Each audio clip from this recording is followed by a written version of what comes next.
Hi, I am Varun Joshi and I welcome you to part 1 of this two-part Git Masterclass. Git is one of the most fundamental tools in modern software engineering. Whether you are writing application code, managing infrastructure with Terraform, deploying applications to Kubernetes, or building CI/CD pipelines, Git becomes the system that manages changes across application and infrastructure. In this lecture, we will build a clear understanding of how Git works. We will start by understanding why Git exists and how distributed version control works. Then we will explore the core Git architecture, including the working directory, staging area, and repository model. From there, we will walk through commits, commit history, and how Git stores project snapshots. Next, we will dive into branching and parallel development. You will see how branches are simply pointers, how commit graphs evolve, and how teams develop features safely in isolation. We will also explore merging strategies, including fast forward and three-way merges, understand why merge conflicts occur, and learn how to resolve them. Finally, we will see how to safely undo mistakes using Git reset and Git revert and when each should be used. So let's get started. Git fundamentals for modern engineering. Why Git exists. First point is teams frequently overwrote each other's work. So, firstly, I want you to know that Git is a version control system which tracks changes that happens in your project over time. Now, let's understand if something like this did not exist, then how the life would have been. First is teams frequently overwrote each other's work, and that is understood. Let's say you have a file share where your application code resides and you have multiple developers working on that shared remote location, and that location could be NFS, it could be SMB, and so on. Essentially it is a file share. Now when multiple engineers are working in the same file share, you don't know who has the file opened. So if multiple engineers are editing the same file, it is highly likely that they will overwrite each other's work. No reliable history of code changes, and that is true. Imagine your code base is 2000 lines and multiple developers are making changes, and let's say when you deploy the application using the recent code, your application broke. You will not know who performed the change to begin with, and then what exactly was changed, because you are dealing with files that are stored on a file share which does not track each and everything that is going on with your code. Next is rolling back broken changes was difficult, and that is true. If something breaks, you don't really know what changed, and even if you know, the things that you must do were manual in nature. You have to find the line where something changed and that edit that line to make your application work again. And the last point is collaboration across engineers become difficult, and that's true. If multiple engineers are collaborating in a file that is stored in a file share, it becomes difficult. And even if developers have the copy of the code onto their laptops, it becomes very difficult for developer 1 to share what he or she has done with developer 2. Even if they share, what if a new developer joins the team? Hence collaboration became difficult. So in essence, with file shares it does not work. If it works maybe for a little time, it does not scale. Hence, we wanted a solution that will track the growth of a project step by step, line by line. Hence, we have Git that solves that purpose for us. Next is, what is Git? Now, before I start with this, let's talk about some history. This product was developed by the great Linus Torvalds in 2005, and he is the same engineer who gave us the Linux kernel. I want you to know that Git was developed without Git. Imagine how difficult it would have been for Linus. Now, let's talk about what we are trying to say in the first point. Distributed version control system for tracking changes in application code and infra. So we know two things here. First is, Git is something that we use for both application code and for infrastructure as well. But what in infrastructure, Varun? Imagine Kubernetes manifests, Helm charts, Ansible playbooks, CI/CD pipelines, Docker files, Terraform templates, and so on. All of these things are declarative in nature, and when something is declarative, you are dealing with a configuration file.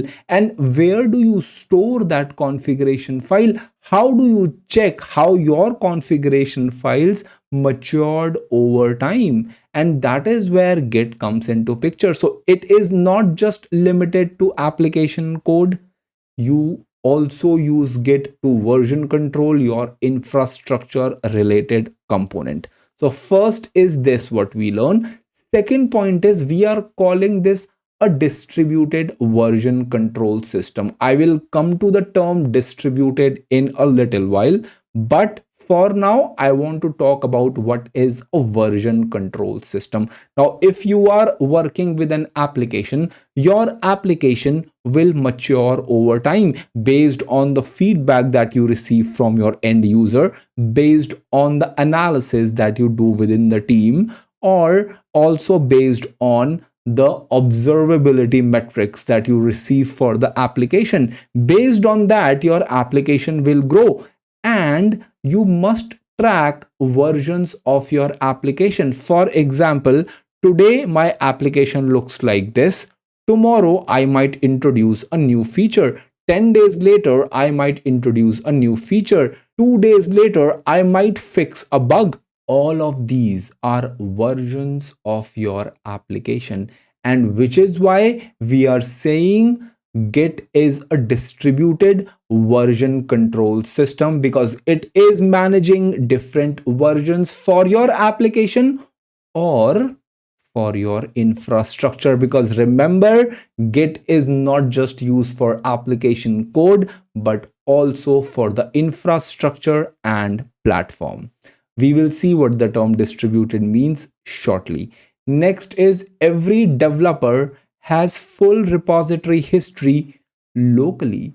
And locally is the keyword. So firstly, I want to define the term a repository. Repository is something that is managed by Git. So if you are in your laptop, you have a normal directory, and when you want Git to manage that directory, Git will call that a Git repository. As simple as that. Now, these repositories, these can be local, or these repositories can be remote. We will come to that shortly, but for now, every developer has full repository history locally. What this means is, once you have the entire code base on your laptop, you can freely work. You do not need additional network connectivity. Of course, when you want to interact with the remote, what is remote? We'll talk about that later. You will, of course, need internet connectivity then, but on its own, when you are working on your project, you have the project copy locally so that you can work without any dependency on the network. Hence, Git is also very fast because it is not interacting constantly with something that is sitting at a different location. Everything Git needs is available locally. For synchronization, of course, we will need internet connectivity. Next point is commits create snapshots of project changes, and we will be dissecting what commits are later. But if you see here, these green blocks and these pink blocks, these are commits. Now commits are what? They are snapshot of your application or your infrastructure configuration files at a certain point in time. Maybe this is my Kubernetes manifest where I have not added any requests and limits, but in the next commit, in the next version of my configuration file of my Kubernetes manifest, I added requests and limits. Hence, this became the second commit. I could have a third commit where I will evolve that template further and add pod security as well. So that is how project is tracked. You have commits in Git, which is why I'm saying commits create snapshots of project changes. And if, let's say, some of the changes break my application, then I have the option to just go back to the previous commit, which I know was already working. How good is that? And these snapshots, commits create snapshots, these snapshots are just like checkpoints. And if you remember, you also have these checkpoints in your operating system, in your laptops. If, let's say, your OS crashed for XYZ reason, you have the opportunity to go back to a different checkpoint, to go back to a different snapshot where everything was hunky and dory. Similarly, you can go back to a commit which worked if the recent commit has broken your changes. More on commits later. Now I want to discuss push and pull. I told you there is often a remote, and let's say this is a remote, and this remote is hosting my application 1. Initially, I only had one developer, and she is sitting right here, and this developer was working with application 1's code.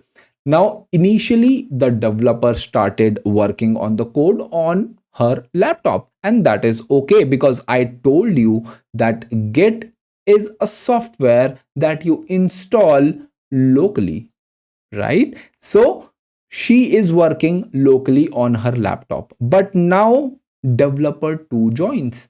When developer 2 joins the team, developer 2 asks, from where can I find the code base? I don't see the code base for application 1 repository. Hence, remote is a place which is used for collaboration. So for example, when developer 1 has done her job, what she will do is she will use git push to push the entire code that is available locally on her laptop to the remote.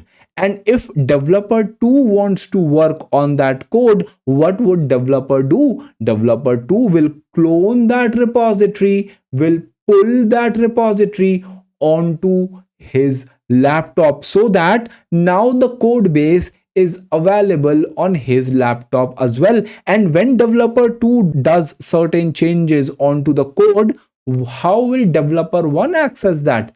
Developer 2, like developer 1, will simply use git push to push the code that he has changed onto the application 1 repo, and developer 1 at that point can perform git pull to have those changes onto her laptop as well. So that is how collaboration works. If developer 3 joins, developer 3 can again use clone and pull to have whatever is there in the entire code base available to that developer locally.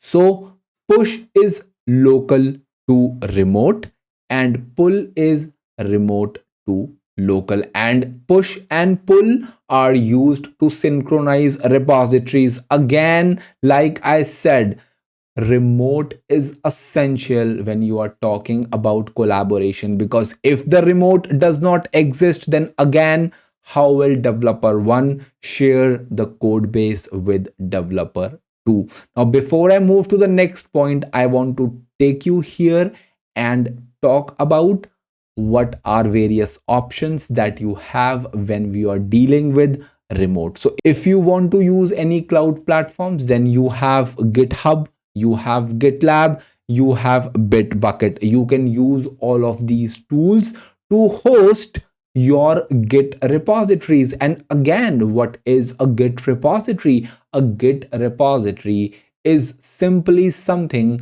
that Git is managing. Rather, Git is aware of that. Hence, we are calling it a Git repository.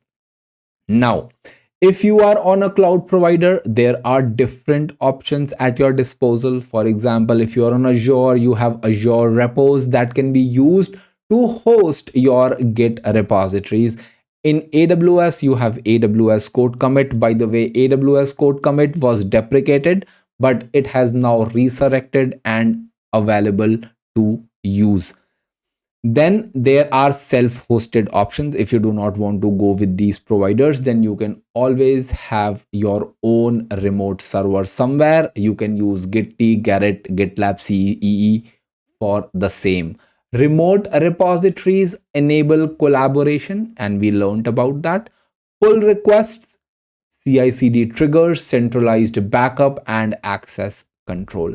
If any of these terms are not making sense right now, do not worry. As we progress with this course, we will be dissecting everything deeply.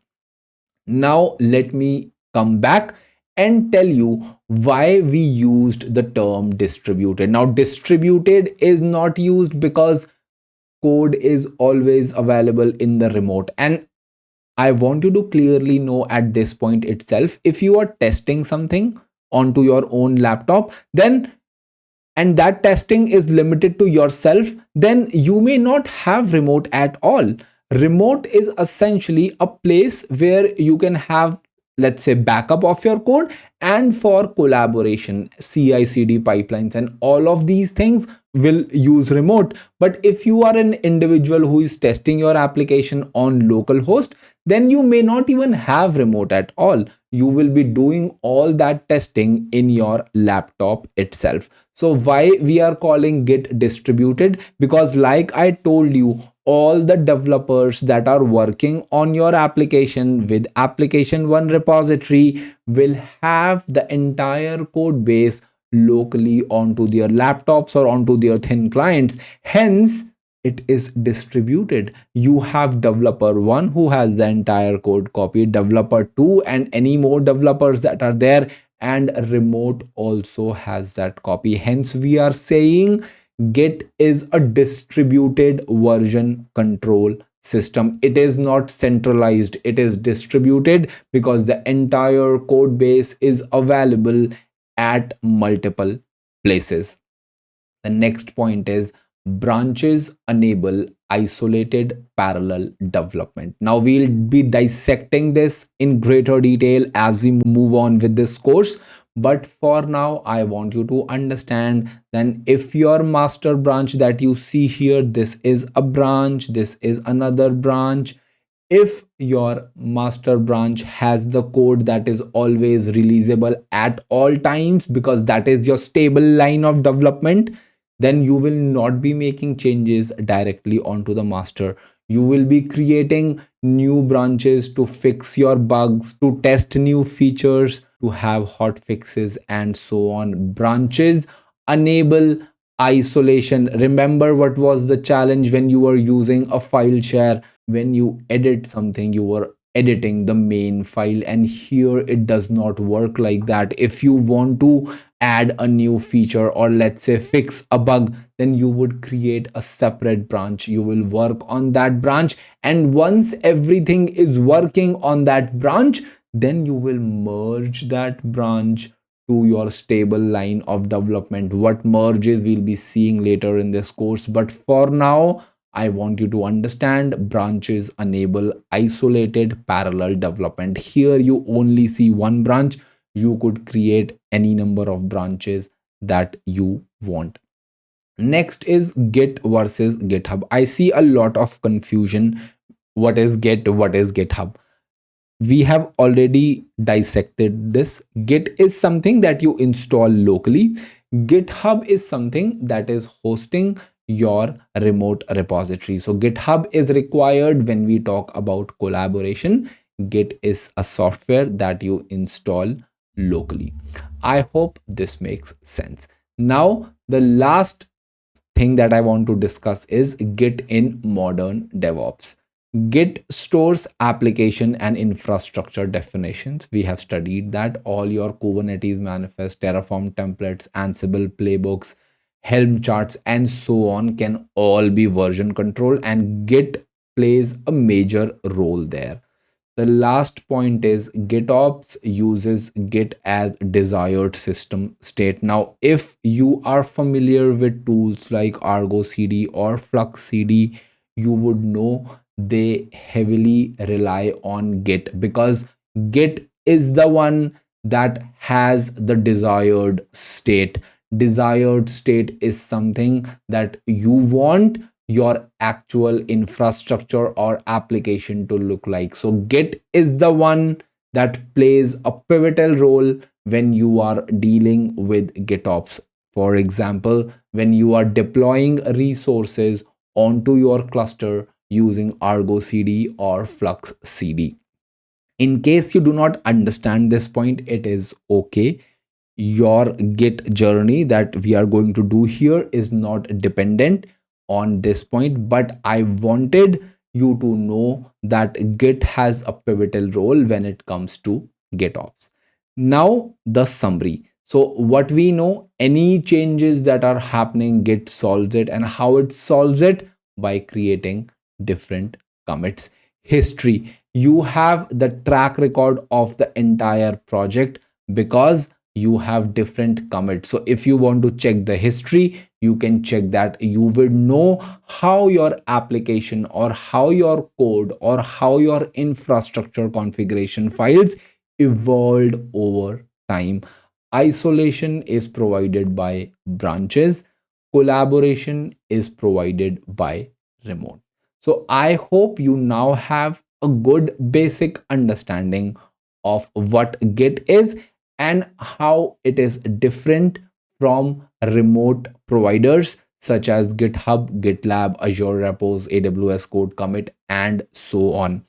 In this course, we will be using GitHub as our remote, but you must know that any of these services can be used as remote, and locally we will be installing the Git software. So I want you to go to your browser and install Git if you don't already have that. So gitscm.com is the website. You open this, you go to install, and then based on your operating system you can install Git from here. I already have Git installed. So what I will do is, and it is also telling you what is the latest version, it is 2.53.0.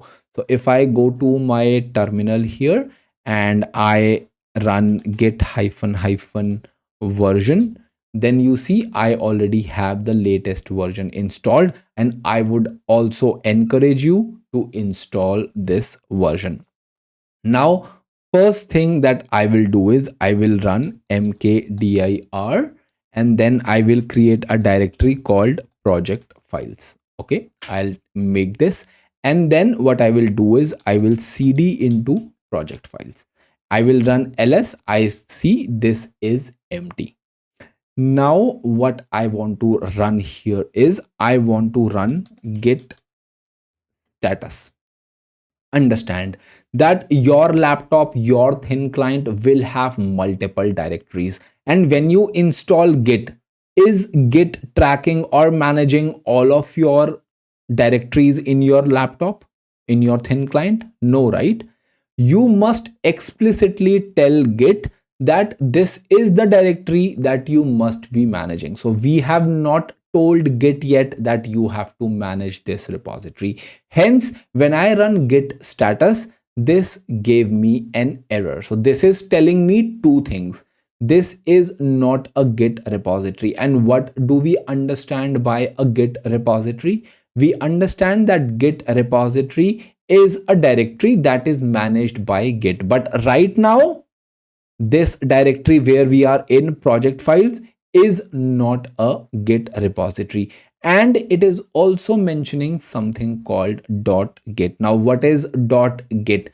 .git is called a repository's brain. So once I make this project files a repository, a Git repository, then a .git will be created there.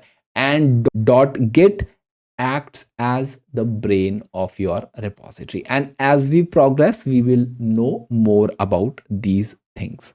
How do I make this a Git repository? Extremely simple. I will run git init and press enter. I want you to observe a few things. What we are seeing on screen is when we have version 3 of Git, master will be renamed as main. So right now, the branch that you get by default, and remember, you are always on a branch, except there is a concept of detached head. We'll see that later in the course. But for now, understand, mostly you will be working on a branch. And right now, the branch I am in is called master. But what you see the note here mentioning is master will be deprecated soon and the new name will be main. And this name can be anything. You can call this anything that you want. You don't have to restrict yourself to main. What this message is saying, by default, the name will be main once we reach version 3, and you would not see master being used because of historical reasons, master and slave. So master is not used anymore in most of the technical jargons. You would see main being used in Git often. And it is also telling you that you can change this default naming here, and once you do that, every time you run git init, your branch name would be whatever you define here. And most common names are also given here, and we'll be dissecting this as we progress. It is also giving you the command to change this name. And then what I want you to understand here is initialized empty Git repository in this path. You will also be noticing that I have a master written here. This is not because of Git. This is because I have done certain changes in my shell configuration file, which is why I see master here. So if I go to my browser and then I go to my GitHub page, here I will go to repositories, and then if I go to Git Masterclass, I will then go to part 1. And in part 1, what I can do is, if I come down here, initialize a repository, and if I scroll down, note about the terminal prompt. Now if you want a terminal prompt like I have, you can run this configuration. Now depending on which shell you are using, you have to change these things, but if you are on Mac, this will directly work. And if your shell is ZSH, this will work. Even with bash, with a few changes here and there, this should work, but I will let you explore that. What you can additionally do is you can go to your prompt like here, take a screenshot of it and ask ChatGPT, I want a similar prompt like this, and it will help you how to achieve that. That's also doable. So for now, I'll again go back to the browser, and you can use this configuration to make your prompt tell you on which branch you are and to have a similar structure. So here you see in the first line, I see the entire, where I am, and then the next line is where the prompt starts. So if you want something clean like this, then you can always use that.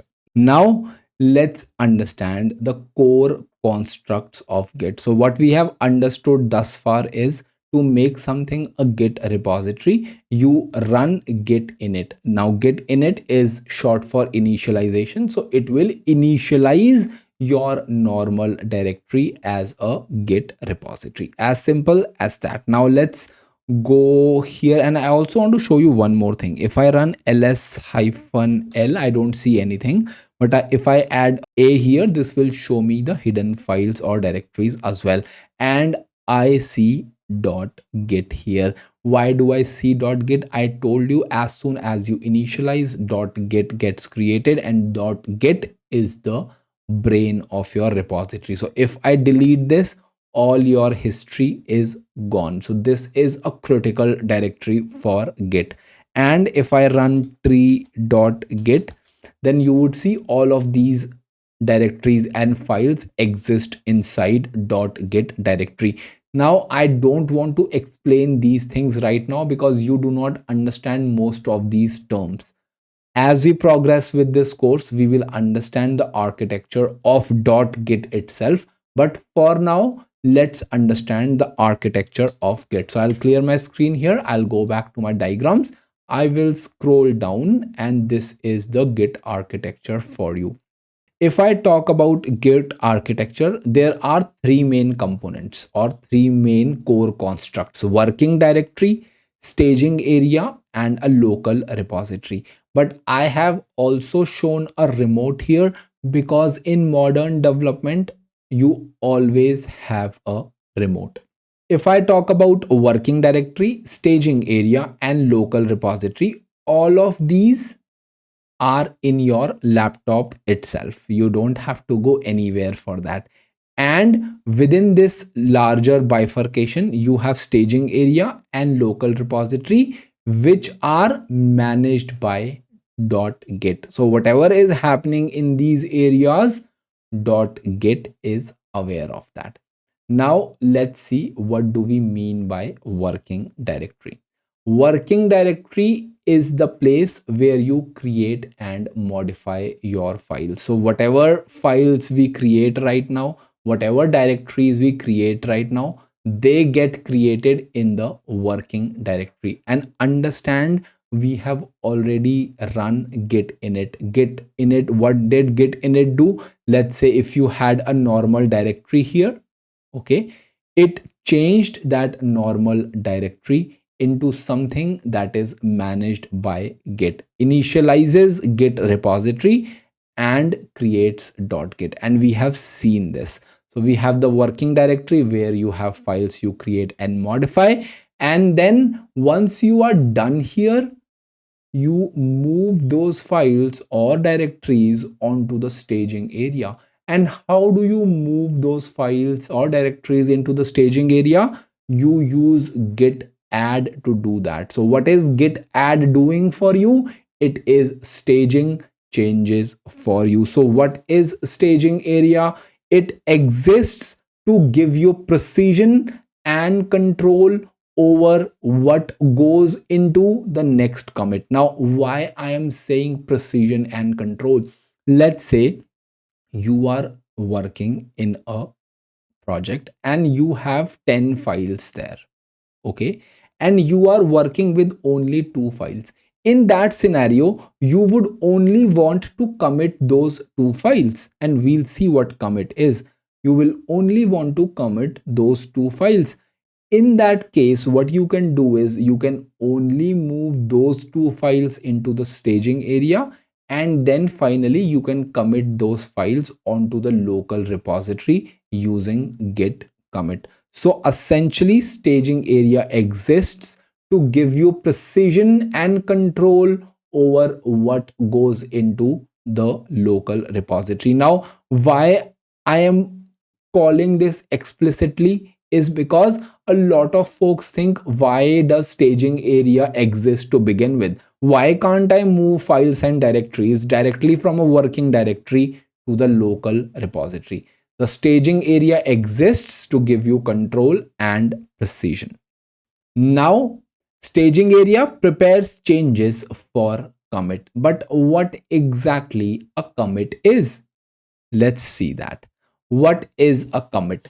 Immutable snapshot of the project at a point in time. We are saying immutable. That implies the commit cannot be changed. I am not saying the files and directories part of a commit cannot be changed. I am saying the commit in itself has a commit hash and you do not have an option to change that, which is why we are saying commit is an immutable snapshot of the project at a point in time. So if you see this diagram, A, B, C, these are three commits.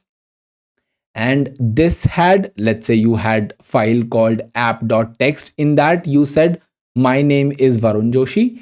In commit B you said I live in India, you added that line. In commit C you added Varun is a DevOps engineer. So the file app.txt matured over time. Each commit was holding the project at a point in time, and A only had the name, B also had the name along with where Varun lives. Commit C had further information about Varun's job role, that he is a DevOps engineer. Captures the exact state of files at that moment. We have already seen this.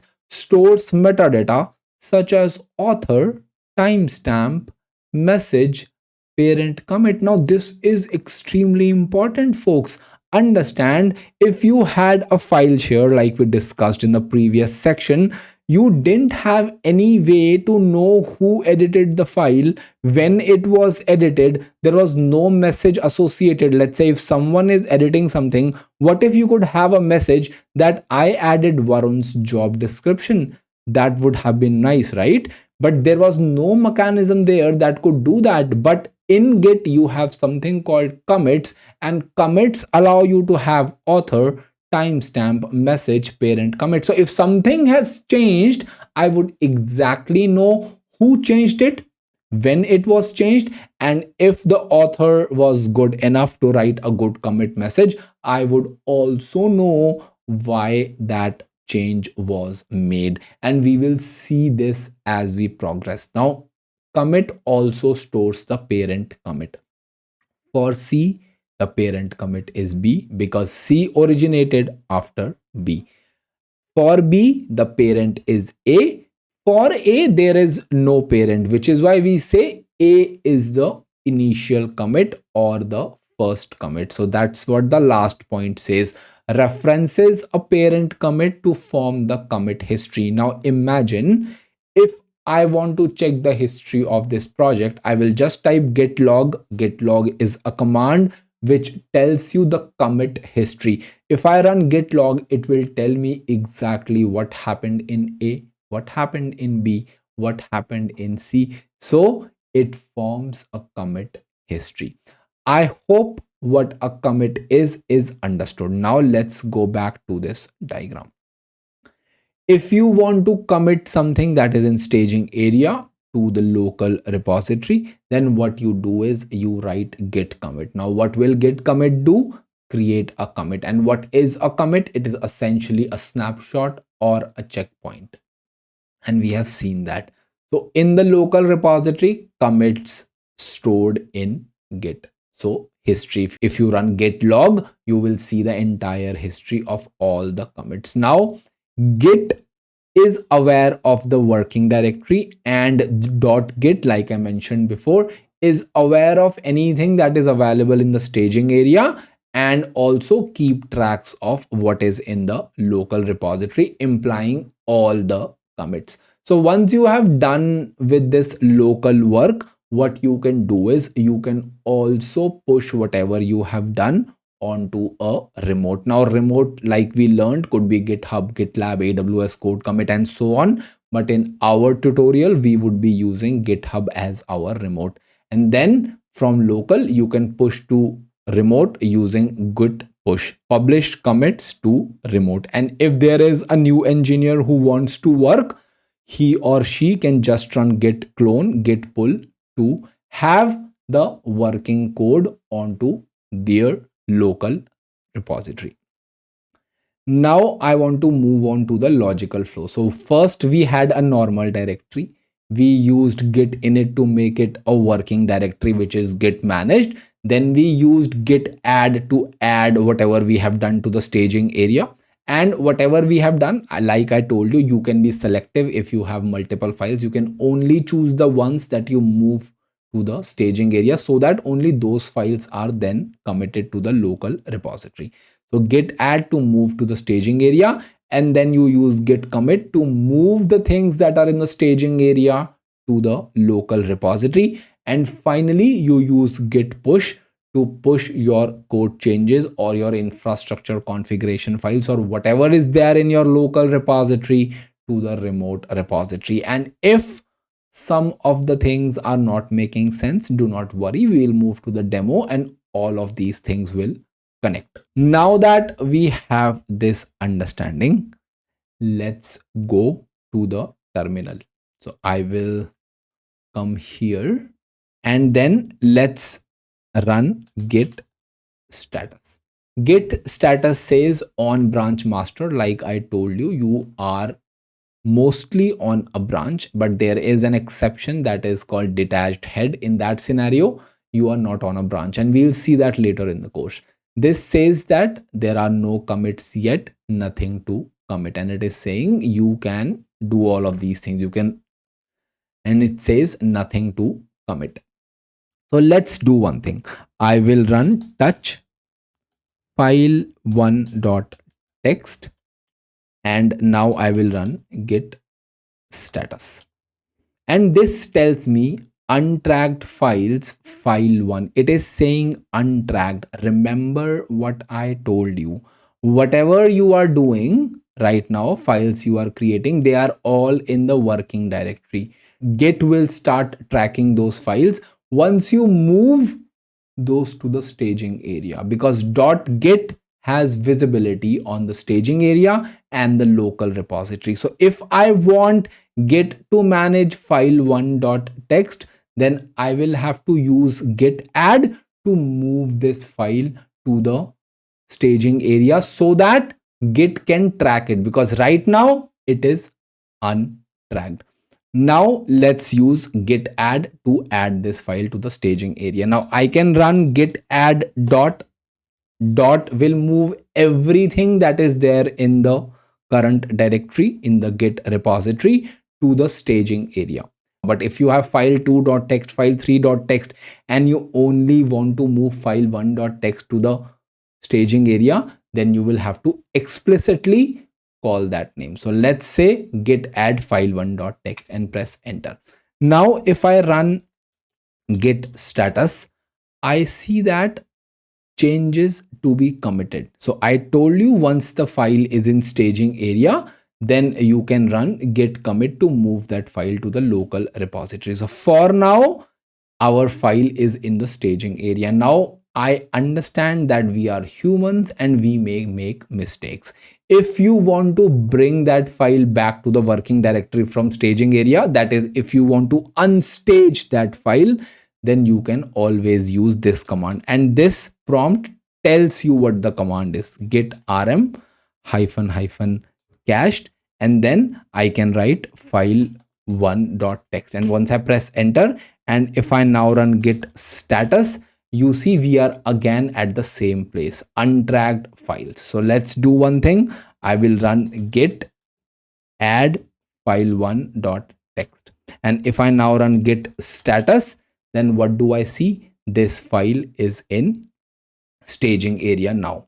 Now I want to also cover a scenario when the file is in staging area, but you make changes to the file that is in the working directory. So for example, if I run ls now, right now file1.txt exists here, and if I cat on this file, this does not have any data right now.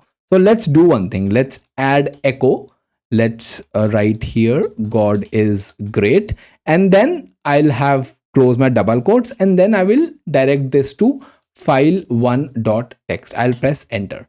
Understand, the file that was moved to the staging area did not have anything, but what I have now done is the file that is in working directory, I have added some content to it. So if I now run cat file1.txt, I see there is data in it, but if I now run git status, it will tell me that you have modified file1. You can use git restore to discard those changes, or you can use git add to move this file to the staging area. So what we will do is, right now the file that is in the staging area does not have anything. We know that. So if I run git restore, whatever is there, God is great, this will be removed. So let's see both of these things.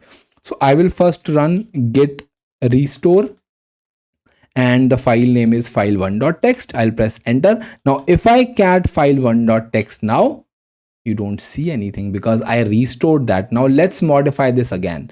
So I will echo God is great in file1, and if I now cat file1, I will see God is great there. And if I now run git status, I see that you have modified this file. Now what I want is, I want the modified file to be in the staging area. So I can use git add again. So git add file1.txt. I will press enter. And if I now run git status, I see that this file is here and this is ready to be committed. It is saying changes to be committed.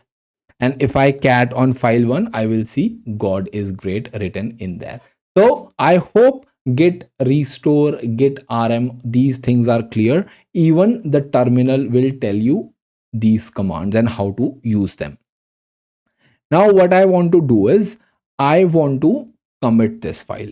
The file is here right now. I want to move this file to the local repository. So what I will now do is, I'll come here. I will write git commit -m.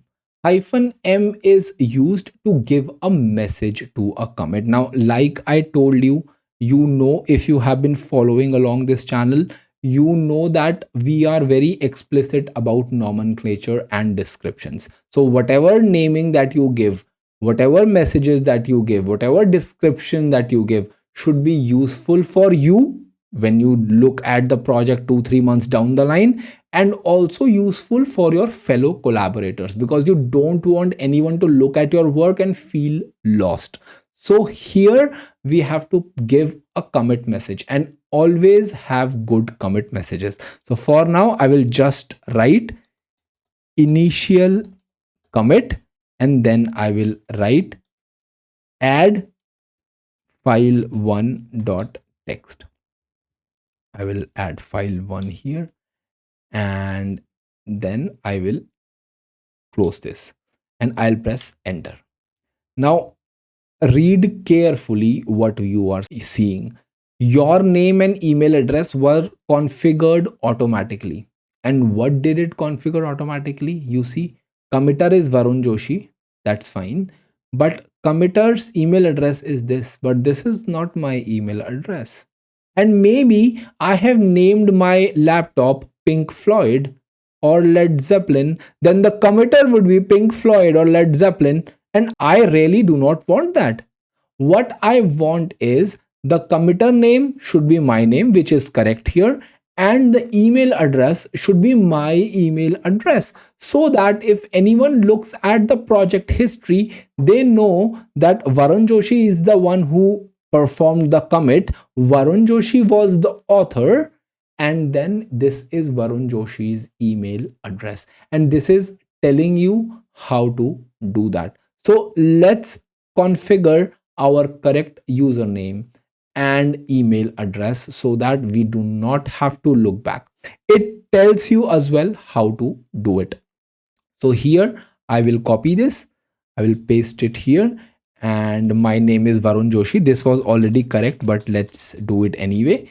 I will do this, and then here I have to change name to email, and here I will write cloudwithvarjosh@gmail.com. So I have set both my username and email address. Now, why this is important, I will run one more command for you, and that command is git log. And when I run git log, you ignore the things that you do not understand right now. So initial commit, this is my commit message, and then it is showing me author. Author is Varun Joshi, and the email address is wrong because I have done this configuration, username and user email, after performing the first commit, which is why my first commit does not have proper details. When it comes to date and time, that are fine. Commit message, that is fine. but the author email was wrong. So once we move to the next commit, once we perform the next commit, we will see the correct email address here. Now I want to show you a few more things. So let's go to the browser, and here Git architecture we have discussed, core workflow we have discussed, and this is also what we have discussed. Now I want to talk about this. Like I told you, your commits should have proper name. So you can have type first. Type is a high level thing, and then a short description about it. So if you are adding a feature, you could start with feature and then write description about that feature. If you are fixing something, you can have fix and then write what that fix was. And here I have shown a few examples as well. So for example, feature, add Argo CD application deployment pipeline. Fix, resolve failing Terraform state lock issue. And I want you to notice one more thing. In here, we are saying add Argo CD application deployment pipeline. Upgrade Kubernetes cluster to version 1.2. We are not saying upgraded Kubernetes cluster. No. Add Argo CD application. Implement password strength validation. Prevent null pointer. Similarly, the message that we gave in our prompt was also add file1.txt. We did not say added file1.txt. So your commit messages should adhere to this format. Now, when you are working locally, you may diverge from this because you are learning right now, but I want you to make a habit that your commit messages should be descriptive enough. Now, one more thing that I want to add is we have used this command to store our username and email address.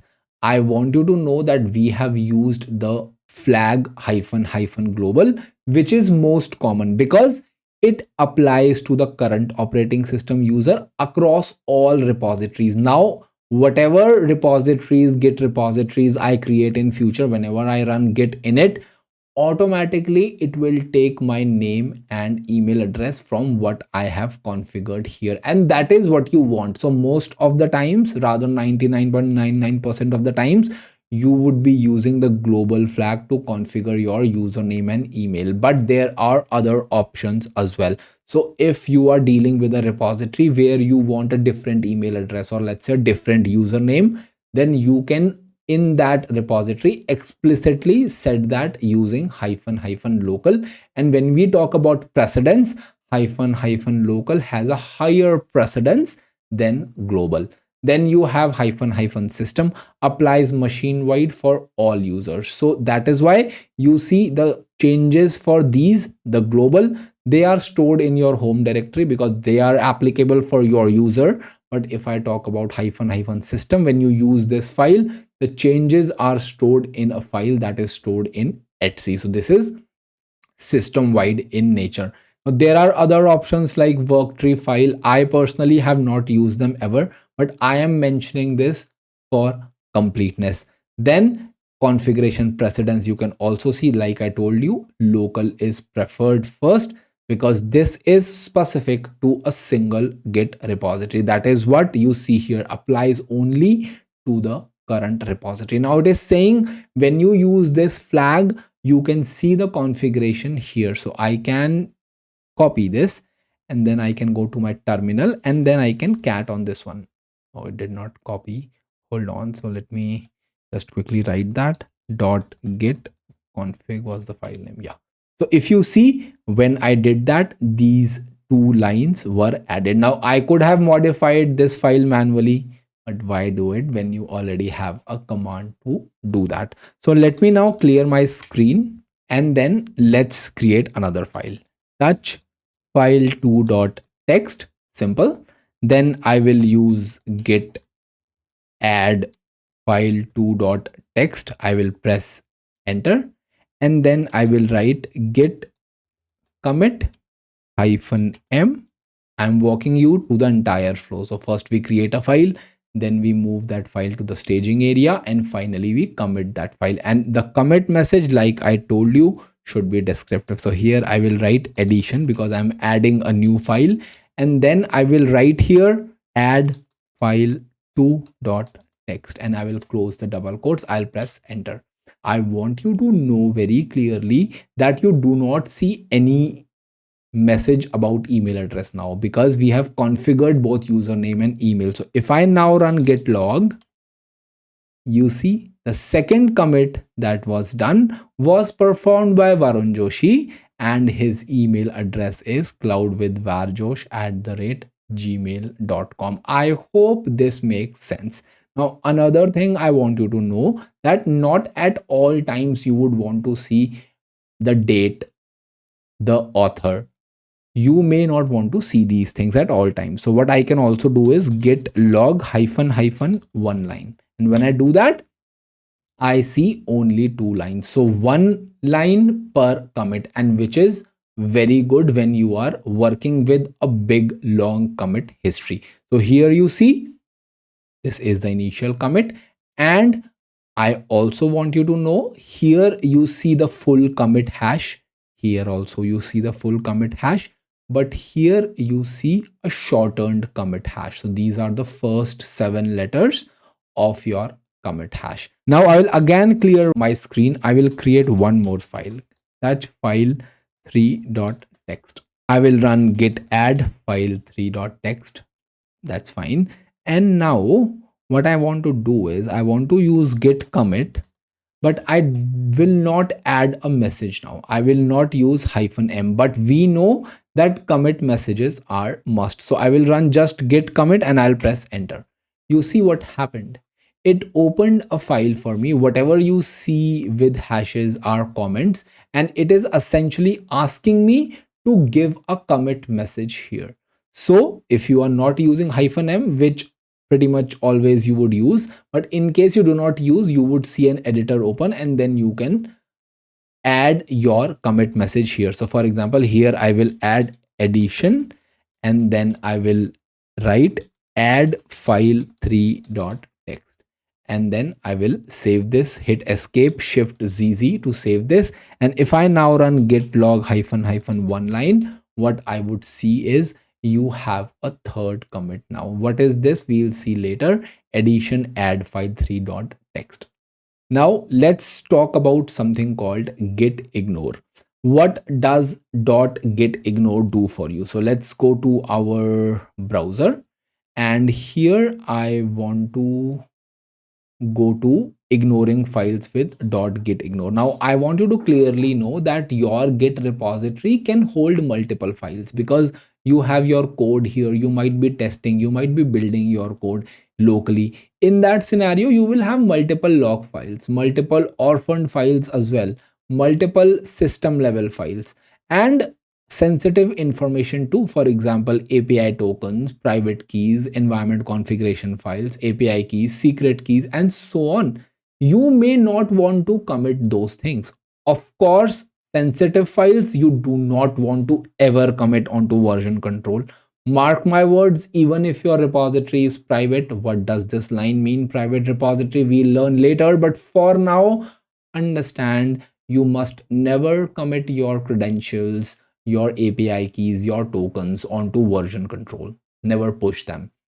Then there could be other files that are log files, that are system generated files, that also you do not want to commit or push to your remote. In that scenario, you can always use .git ignore file, and whatever you add inside this file will be not taken care by Git. So that will not be entirely tracked by Git. So that is what we want. Let's go to our terminal, and here what I will do is first I will run ls. You see file 1, 2, and 3 here. What I now want to do is I want to touch my.log, and then I want to touch my.key. So I have created 2 files with extension .log and .key. So if I now run git status, you see that Git is saying that these files are untracked. And what we want is, when we run git status, we don't want to even see these files, because I don't want to version control my logs or my keys. So what I will now do is I will write vim, and I will create a file called git ignore, right? and then I will go in this and I will go in insert mode. I will say anything that has .log extension and anything that has .key extension. I don't want you to take care of those files. Now, if I now run git status, I don't see my .key or my .log. I don't see them because these extensions are part of my git ignore. So git listens to what is there in .git ignore file and ignore those files. Now I want you to also know that you would see that .git ignore is often version controlled. So you would see these in your remote repositories. Now why is that? By committing .git ignore, the ignore rules themselves become part of the project so that all collaborators follow the same rules about which files should not be tracked. So which is why you push this file onto your remote as well, so that all the collaborators can see what .git ignore holds. I hope this is clear.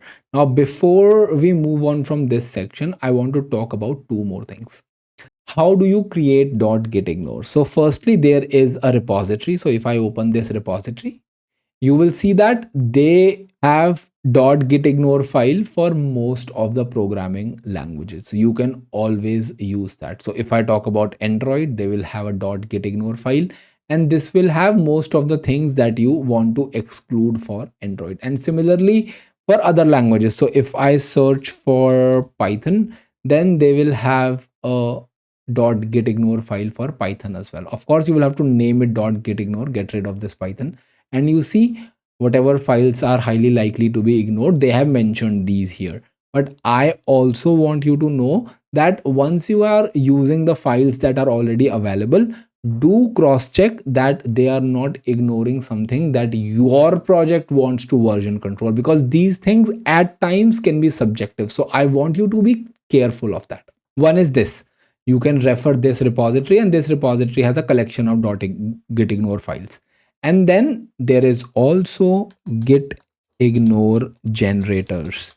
So if you Google this, you can find this here. So if I go here, I can just search for, let's say, Python here.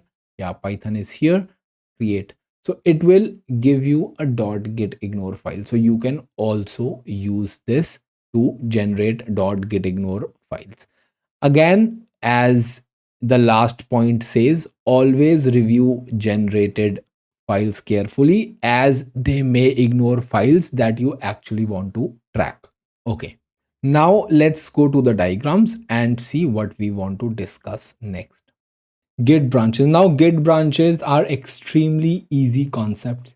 Once you have understood them, you will not find them challenging. So let's focus and dissect this topic step by step. First question is, why create a branch? So when you are working with remotes, and I told you that it is pretty much always that you will have a remote when you are dealing with enterprise applications. So in that scenario, you always have a primary branch, and then you have multiple feature branches.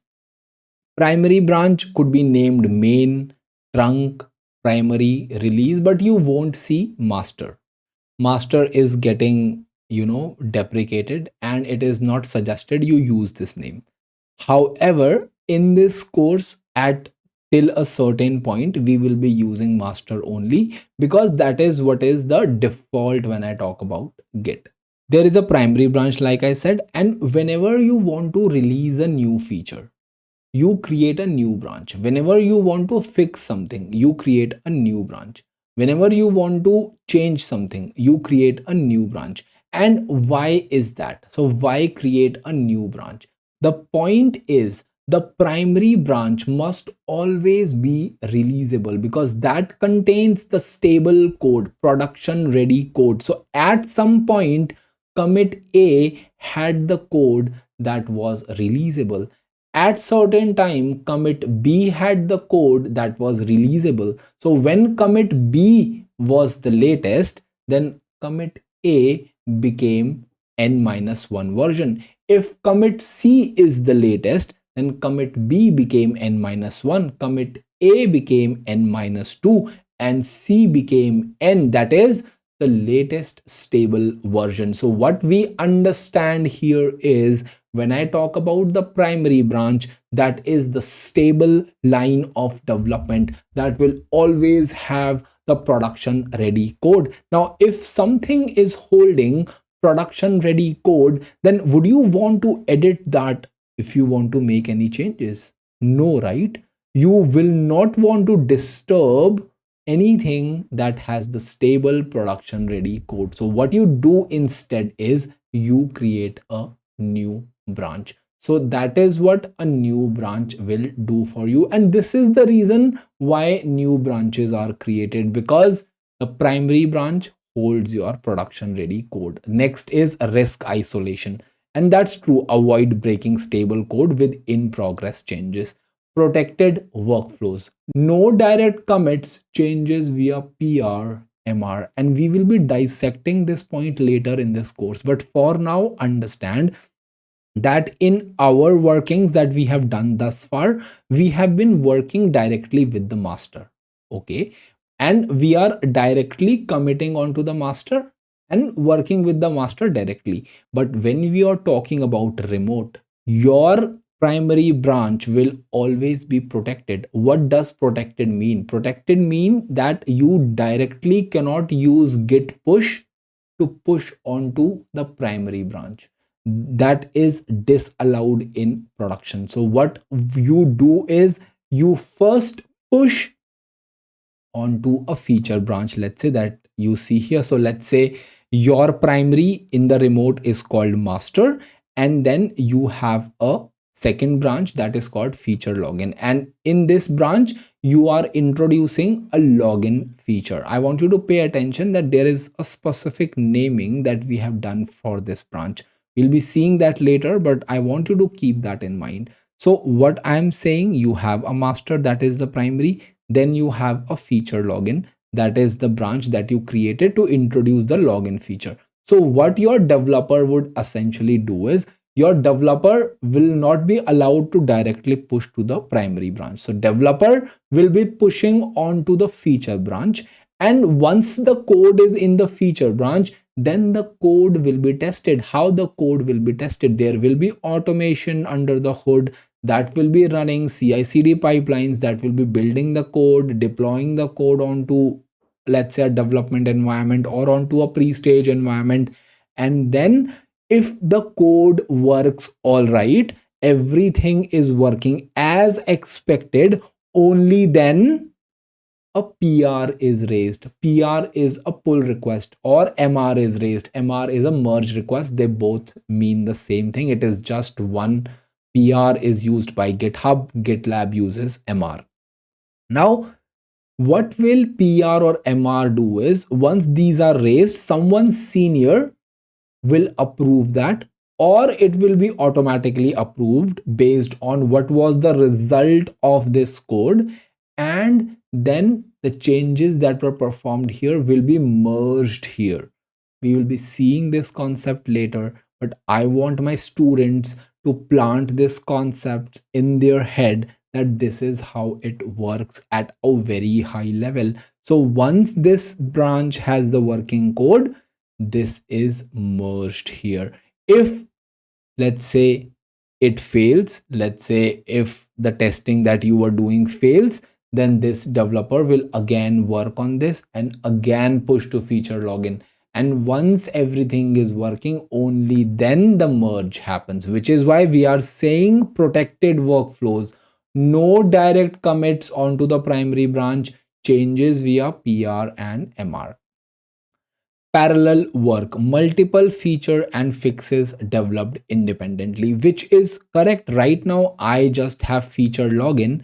If I am fixing a bug, I will have another branch called bug fix. If I'm introducing another feature, for example, let's say feature UI enhancement, then I can have another branch here. I can have multiple branches, which is why we are saying parallel work, multiple features and fixes developed independently.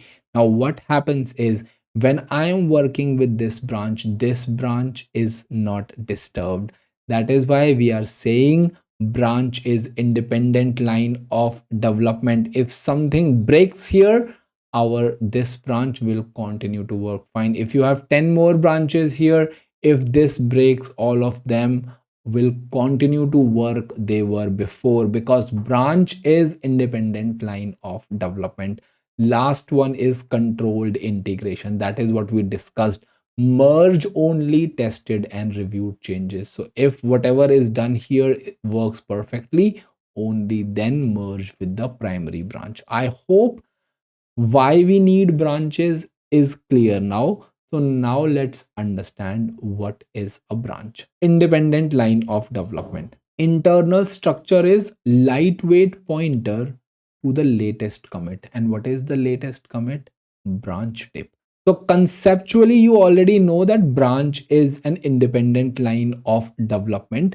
But what exactly is branch? It is a lightweight pointer to the latest commit. And latest commit is what? Latest commit is the branch tip. So master branch points to the latest commit, which is why we say branch is a lightweight pointer to the latest commit. That is the branch tip. For feature login branch, it is a pointer to commit E. Why commit E but not D? Because E is the latest commit in feature login branch. If E didn't exist, then what will be the branch tip? Branch tip would be D. Hence, feature login will be a pointer to commit D, because what is a branch? Branch is a lightweight pointer to the latest commit. So if you understand this point, your life will be so much easier. Branch points to the latest commit. Here that latest commit is E.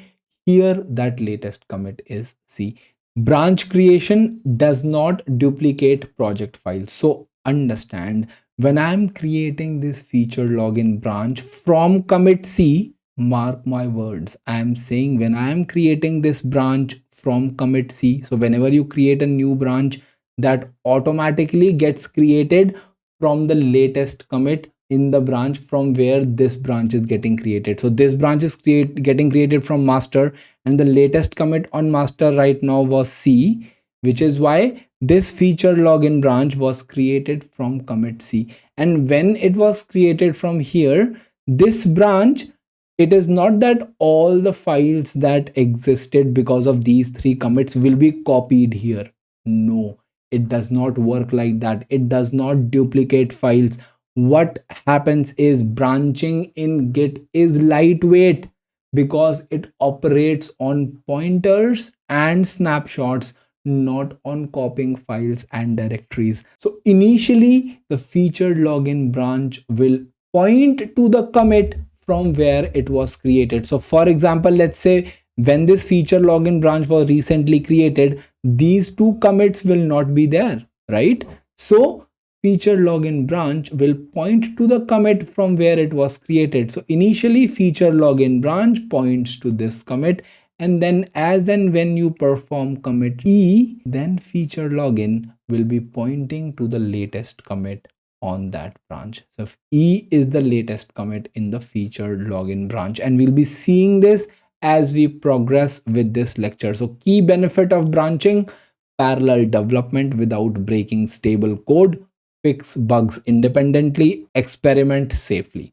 Branch life cycle: changes later integrated through merging. So once this is working, this code is working, you merge it with the primary, and once the merge is successful, you delete the feature branch. So all these feature and bug fixes branches, they may come and go, but the primary branch will always remain. Now branch naming convention. So let's see what we want to convey here. So I will go to my browser, and then I will go to the top. Here we are discussing branching And here I want to talk about common branching naming conventions. So here branch naming is also done in a certain way.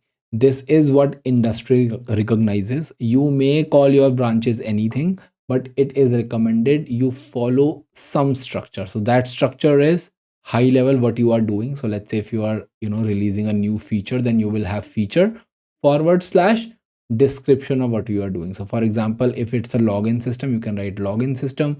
If it's a Terraform VPC setup, you are creating that branch to introduce that feature, then you can name that branch like this.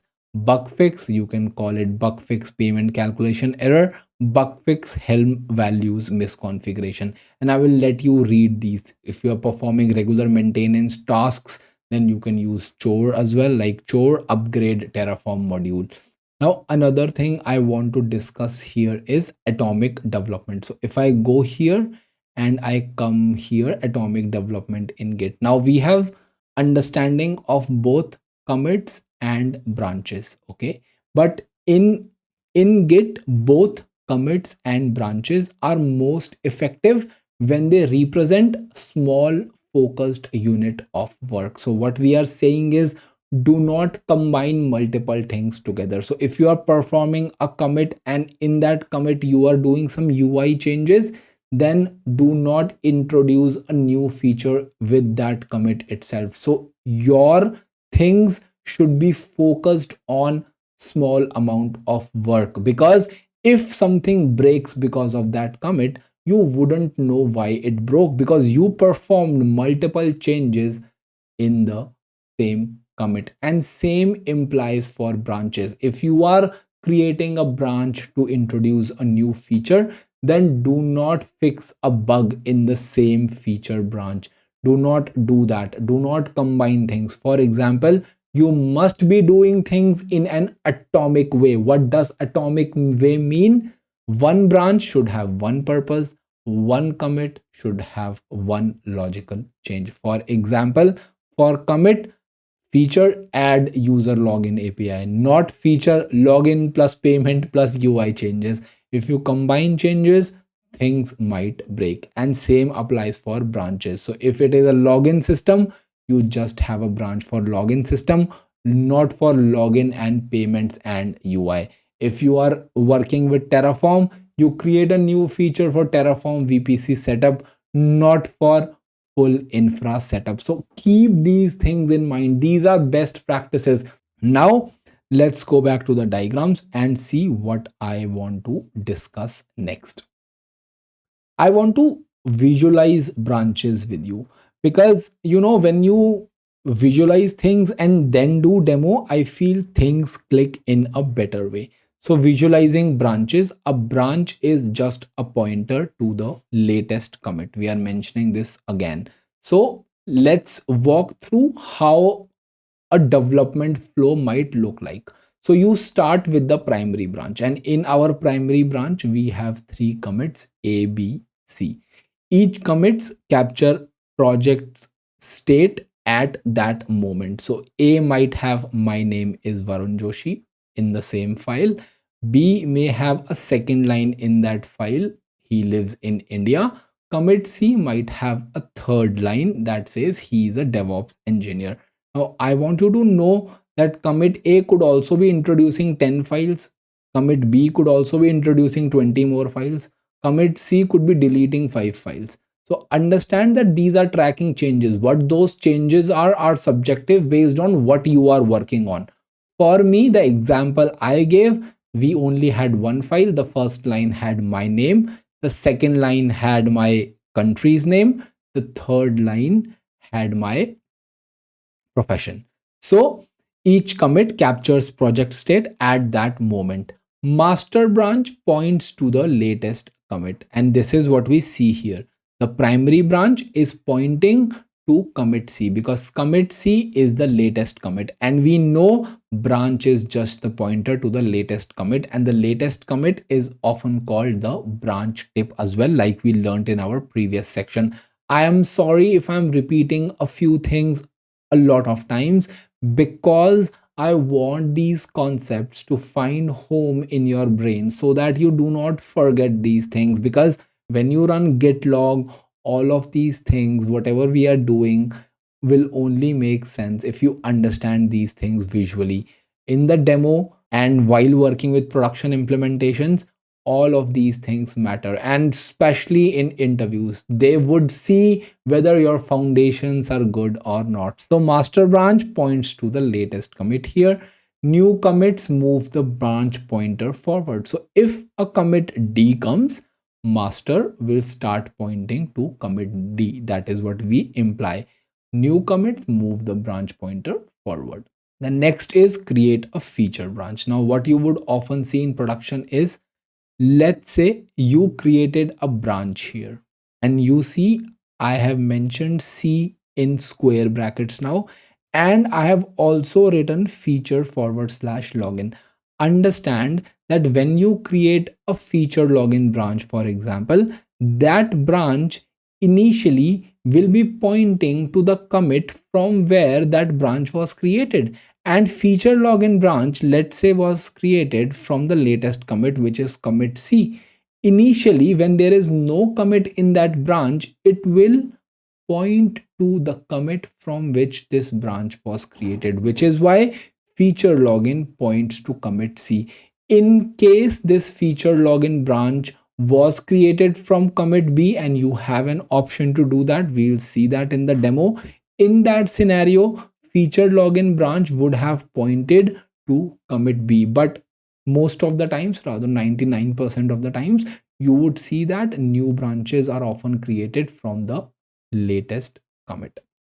And master will, even if feature login was created from commit B, master will still point at commit C, because commit C is the latest commit in master. And for feature login, since feature login doesn't have its own commit, so to speak, hence it will point to the commit from where it was created, and that could be B as well. So in our example, feature login branch was created from commit C, which is why both master and feature login are pointing to commit C. But as soon as you add a commit in feature login branch, let's say E was not here right now, let's remove this for now, and then only D was there. Okay, if D was there, feature login will point to commit D now, because that is the latest commit in that branch. And once you add another commit, let's say you added commit E, in that scenario feature login will point to commit E, because E is the latest commit in feature login branch and is the branch tip. So separate branches protect the stable working version. New branch feature login created from commit C. Development continues independently on that branch. Primary branch remains unchanged during development, and this is important. Now, does not remain unchanged, but the changes that are here, they are only done using pull requests or merge requests. Now let's talk about parallel development. Like I told you, you can create as many branches as you want based on requirement. So here you see from C we have created two branches, and we'll see why C has a square bracket later in this course. But for now, you see that from commit C there are two branches that were created, and feature login branch is a pointer to commit E, because E is the latest commit. Bug fix typo is a pointer to the latest commit, which is H here.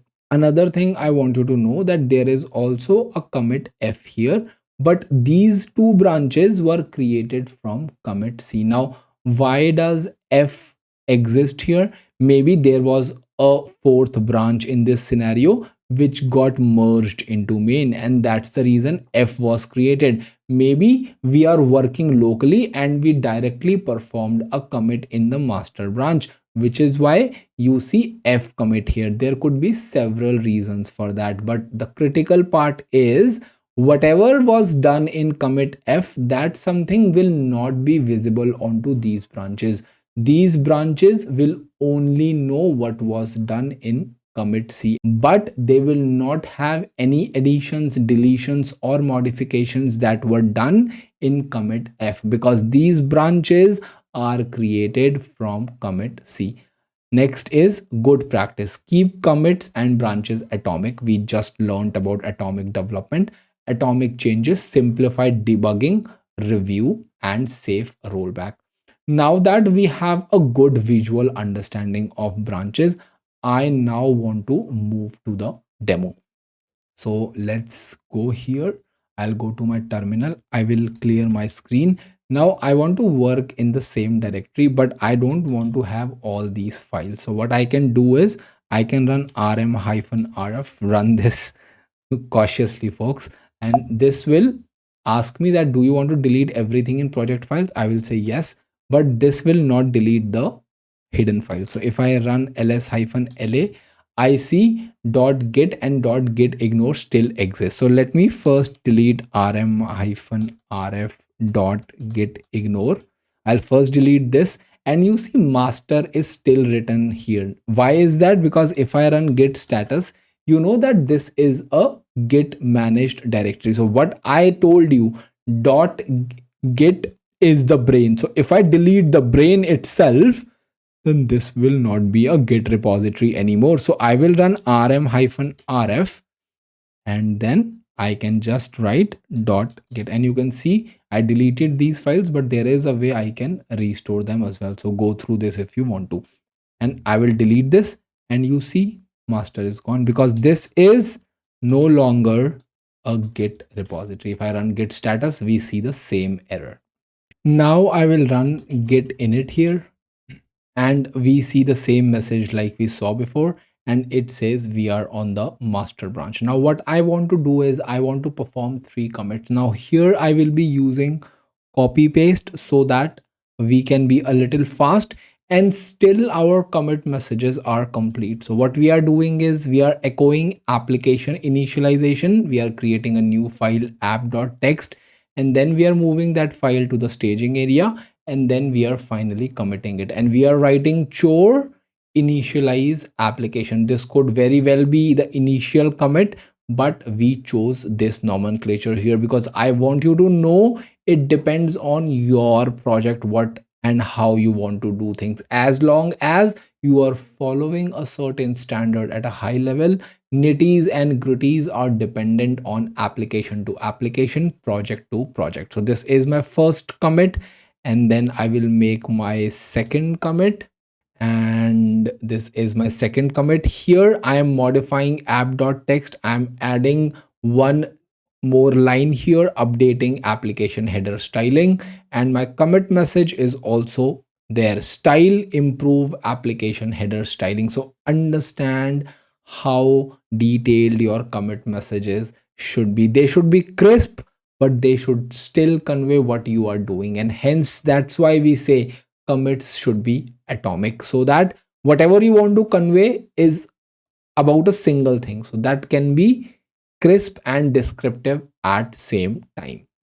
I'll press enter, then comes the third commit. So I'm creating these commits so that we have something in our master branch. And if I clear my screen now, if I run git log hyphen one line, I see that I have 3 commits. First is a chore, then a style change, and then a feature. So all this happened in the same master branch. I have 3 commits here. So if I run git log, you would see all my commits now have Varun Joshi and my correct email address as well. So once you are done with this, you can also run cat app.txt. This will show you all the 3 lines that we have added here, and then we can write git log to have descriptive message like we have seen before. Now is the time I want to show you one more thing. So I will write git one line again, and I want to tell you what head is. Head will mostly point to the currently checked out branch. And why I say mostly, because there is a scenario that is called detached head. In that scenario, head directly points to a commit, but mostly what you would see is head points to the currently checked out branch, and the currently checked out branch is master because we are working on the master for now. We have not created any new branches, hence head points to the currently checked out branch. And then we know to which branch points to? Branch points to the latest commit or the branch tip. So understand that hierarchy. Head points to the currently checked out branch. Branch points to the latest commit. And you can see here branch is master, which is pointing to the latest commit. And you see head here, which is pointing to the currently checked out branch. Now, in the next step, what I want to do is I want to create a branch. I can write git branch feature login. This will create a branch for me. And then right now I am not working in this branch. Right now I am working in the master branch. If I want to go to my recently created branch, I can run git checkout feature login. But before I do that, I want to run another command. I want to write git branch. This will show me what all branches exist. So here we can see that there is a master, and you see asterisk here, which implies that you are currently on the master branch, and whatever I've added in my shell configuration file is also helping me see in which branch I am working. And now you will understand why something like this is so powerful. So now I want to go to this branch. To go to this branch, you use a command called git checkout, and then you type the branch where you want to go. So I'll add feature login here. I'll press enter, and it says switched to branch feature login. And you see you are on feature login here. So if I run git branch now, you would see that feature login has an asterisk. But one more thing, I followed a two-step process. First, I created a branch, and then I switched to that branch. What if there is a single command that does both of these things for you? And yes, there is a command. So while we are at it, let's delete this branch. Git delete feature login, not git delete. It is git branch -d feature login. This is the command. -d is for delete. That is how you delete a branch. And then you press enter, and you see a message here: cannot delete branch feature login used by work tree this. Now what this is simply saying is you cannot delete a branch that you are sitting in, and we are sitting in the feature login branch. So let's delete this branch first. So first let's git checkout master. Let's go to master and then run the same command again. So this branch is now deleted. Now let's create and check out the branch with a single command. So I will write git checkout -b, and the branch name I want is feature login. So what this will do is this will create the branch and also switch to that branch. You see it has created the branch, and we are in feature login branch. You can run git branch to also know this. Now let's run git log -one line. What did I tell you? Head points to the currently checked out branch. Previously, where was head pointing? Head was pointing to master because we were in master branch. And here head is pointing to the feature login branch. And what did I also tell you? We created feature login branch from this commit, from third commit, which is why feature login branch pointer is pointing to this commit itself. And once we make new commits in feature login branch, then of course it will point to that commit, because branch is a pointer to the latest commit. Now since feature login was created from third commit in the master, it is pointing to the third commit, and master is also pointing to the third commit. And if I go back to my diagrams, we saw this here. When you create a new branch, it points to the commit from where that branch was created. So this branch was created from C in our demo, hence it is pointing to this, and master will be pointing to the latest commit on that branch, which is also the third commit that you see here.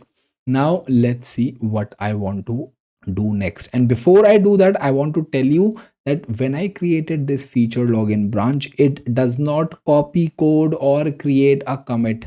It simply creates a new pointer to an existing commit. And what is that existing commit? The commit from where you created that branch, and we created this branch from commit 3 that you see here. Let me clear my screen for few more headroom. So if I run git log one line, I see this is here, and I also want to compare something. So I'll run git checkout master, and then here also I will run git log one line. So what we see here is this, and now I will again check out feature login. Now before I run anything here, I will type ls. You see this has visibility on app.txt. And why does it have this visibility? It has this visibility because app.txt was created in our initial commit. In this commit it was created. We added a line in this commit, we added a line in this commit, and we added a third line in this commit, which is why if I am on feature login branch and I cat app.txt, I see all the three lines. Because what did I tell you? Branches are just pointers. So now what I want to do is I want to perform a commit in this branch, and if I perform a commit in this branch, that something will not be available for the master. Remember, what did I tell you? If I am making this commit here, branches are independent line of development. This branch master will not be able to see this commit history because it is independent line of development. So let's do that. So I will copy this and then I will paste it here, and then I'll press enter. So this is the commit that I'm doing in the feature login branch. And now watch very carefully. If I now run git log one line, you see what happened. Head is pointing to feature login, which is obvious because feature login is the currently checked out branch, and feature login is now pointing to the latest commit on feature login branch, which is this one, which we did just now. C6F 6F, feature implement login functionality, feature implement login functionality. And again, master is pointing to this commit. It is the third commit. And now comes the interesting part. If I run ls here, I see login.txt, and if I cat login.txt, I see this here. But if I git checkout master, and if I now run ls, I don't see login.txt. What did I tell you? Branch is independent line of development. Master does not have any visibility into app.txt. But how do I bring that visibility to master?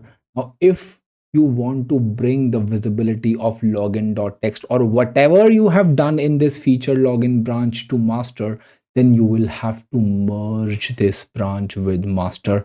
And that is what I want to work with next. I want to tell you what is branch merging. So let's go back to our diagrams. I will come here and then I will scroll down, and here we see git merge. Integrates commits from one branch into another.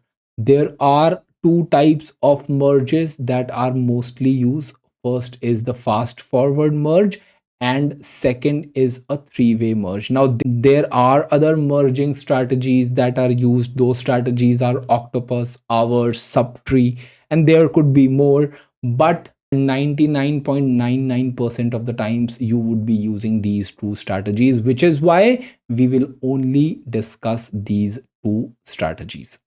Now I want to discuss branch divergence, because once you understand branch divergence, then understanding these merges become easier, because fast forward merge happens when there is no branch divergence, and three-way merge happens when there is branch divergence. So we must first understand branch divergence. So what exactly is branch divergence? Branch divergence occurs when both the branches introduces new commits after the common ancestor. What is the common ancestor? Anything that you see in square brackets is a common ancestor. And what is a common ancestor? common ancestor is a commit that is shared by both the branches. If I talk about this diagram, who is the common ancestor? Common ancestor is C, because it is from C where this branch was created. So feature login branch can see C, master can also see C, which is why we say common ancestor commit is the most recent commit shared by both the branches, and this is the most recent commit which is shared by master and feature login. If I talk about this diagram, it is also commit C, because commit C is the recent commit that is shared by both master and feature login branch. Why not F? Because feature login does not have any visibility about F, because feature login was created from C. If feature login was created from B, then the common ancestor for both of these would have been B, because again I'm repeating the definition, common ancestor commit is the most recent commit shared by both branches. In this example, commit C is the common ancestor. In this example as well, commit C is the common ancestor. Now, what does branch divergence means? Branch divergence occurs when both branches introduce new commits after their common ancestor. Now, if you see this diagram, only feature login branch has new commits after the common ancestor. Master does not. So this is not branch divergence. Here you see both master and feature login has new commits after the common ancestor, which is why we say in this diagram there is branch divergence. Now I hope the concept of common ancestor and branch divergence is clear. So let's understand what is fast forward merge. Occurs when the target branch has no new commits. Now what is target branch? So when we talk about merging, and that is what we are discussing, something that you are about to merge is called source. So for example, in this scenario, in our example, we are merging feature login with master. Hence feature login becomes the source and master becomes the target. So because you are merging feature login with the master branch, occurs when target branch has no new commit. So the target branch has no new commits, and of course feature branch will have new commits, and that is the reason you are merging to begin with. If I didn't have anything worth merging in feature login, if I didn't have any commits in feature login, then why would I merge that with master? That is why we are saying occurs when the target branch has no new commits. So here the target branch has no new commits, but what we want to do is whatever work we have done in feature login, and the work that we have done is we created this login.txt file. We want this login.txt file or whatever you have done in that feature login branch to be accessible to the master, and for that we'll have to perform that merge. And the second point is no new commit is created. When a fast forward merge is performed, no new commit is created. It is just that the branch pointer, this master, will start pointing to commit D. So no new merge commit is created. On the contrary, here merge commit is created. We'll discuss this later. But here with fast forward merge, no new commit is created. It is just that the branch pointer simply moves forward. Commits are not moved and copied like we have told before.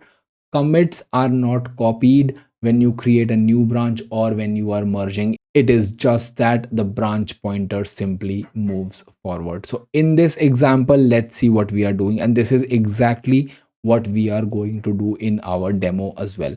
So here you see master, and master is the target because we want to merge feature login, which is the source, with master. So here C is the common ancestor. And now we first run git checkout master. Why we are running this? Because the merge command is always facilitated from the target, because that is where you want to merge the incoming branch, and the incoming branch, the source branch, is feature login, and then you just run the command git merge feature login, as simple as that. And once you do that, you will see a structure similar to this. Now understand, this is very critical. I told you branch pointer simply moves forward, so master has now started pointing to commit D, and this is commit D, whose history was moved from feature login to our master branch. You can see here branch pointer simply moves forward. Target branch has no new commits. You don't see any new commit. It is just D that is now part of master's history. Git simply moves the branch pointer forward. So let's do this practically and see how it looks like. So I'm here. I will first clear my screen so that we have some more real estate. And then I'm already in master, but if you are in feature login, then come to the master branch using git checkout master, and then I will run the important command. I will run git merge feature login. I will press enter, and this says the merge has happened, one file changed, one insertion. So now let's run git log hyphen hyphen one line, and you see, what did we discuss? Master has now started pointing to this commit. Previously master was pointing to the third commit, and feature login of course was already pointing to this one. And now another important thing, feature login branch is already merged and we are on master. And if I run ls now, login.txt is now available here, because master now has access to the branch that was recently merged with master, which was feature login. So if I cat this, I see whatever we added is here. Now I want you to notice one more thing. We have performed a merge, but there is no history here, right? Nothing says that a merge was performed. How do I know a merge was performed? I can run something called git reference log command.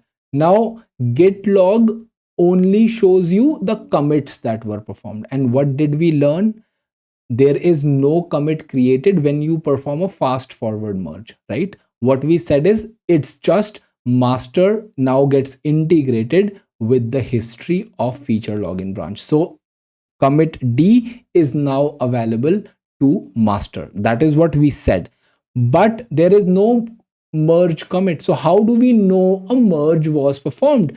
You can check that using git ref log. If I press enter, you can clearly see here a fast forward merge was performed. Now, why is git ref log important? So it will tell you the entire history, commits, checkouts, merges, and in the future we'll be discussing resets and rebases. You can always find the detailed history in reference log, and you can see here it says that a fast forward merge was performed. I hope this is clear. Now feature login branch has no use for us, so what I will do is I'll write git branch hyphen d feature login. I'll press enter, and if I now run git log one line, you see there is no reference of feature login. It is gone. Previously we did have feature login here, right? But now feature login is gone because we have deleted that branch. Why we have deleted that branch? Because the work that feature login was supposed to do, it already did. It gave me a working login.txt, and since I merged whatever was there in feature login in master, I deleted feature login. So easy to understand, right? So I will now clear my screen, and then I want to show you a diagram where we see whatever we have done thus far. So I will move to the left. I'm showing these things to you because I want you to have the complete end-to-end picture, because once this sticks with you, it stays with you, right? So what did we do in this demo?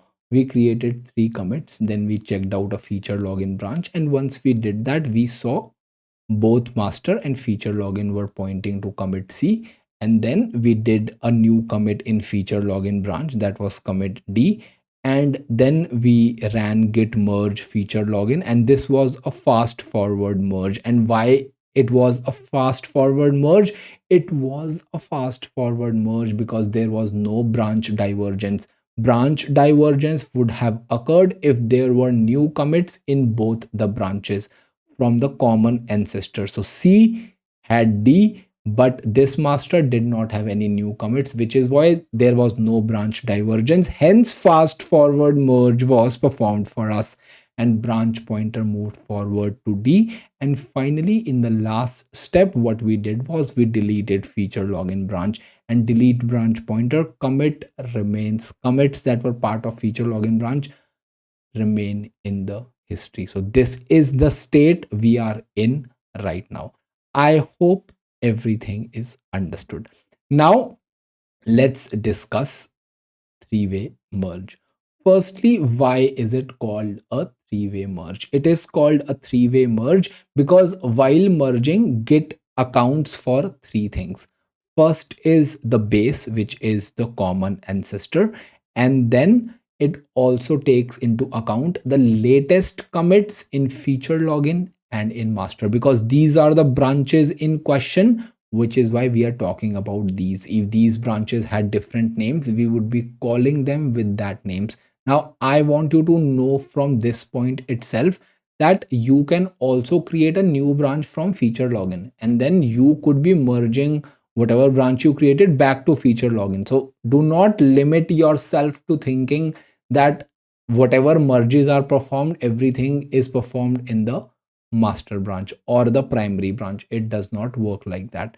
It could be the most common design, but branches can be merged with any branch that you want to. I hope this is clear. Now let's talk about this. So we said that three things are compared. First is the base, that is the common ancestor, then ours, that is target. Target is this one, the master. I move target and source here now. So ours is latest commit on the current branch. So in target, that is F. In theirs, latest commit on incoming branch. So what is the latest commit on the incoming branch?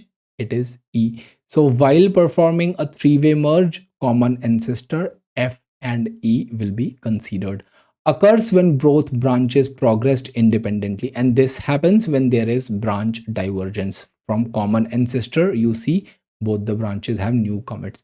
Git creates a new merge commit. Now this is an important concept to understand.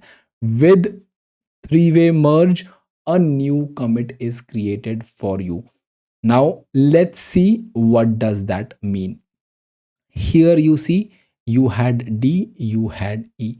When you performed the merge, there was a new merge commit created, and this merge commit was a resultant of a three-way merge.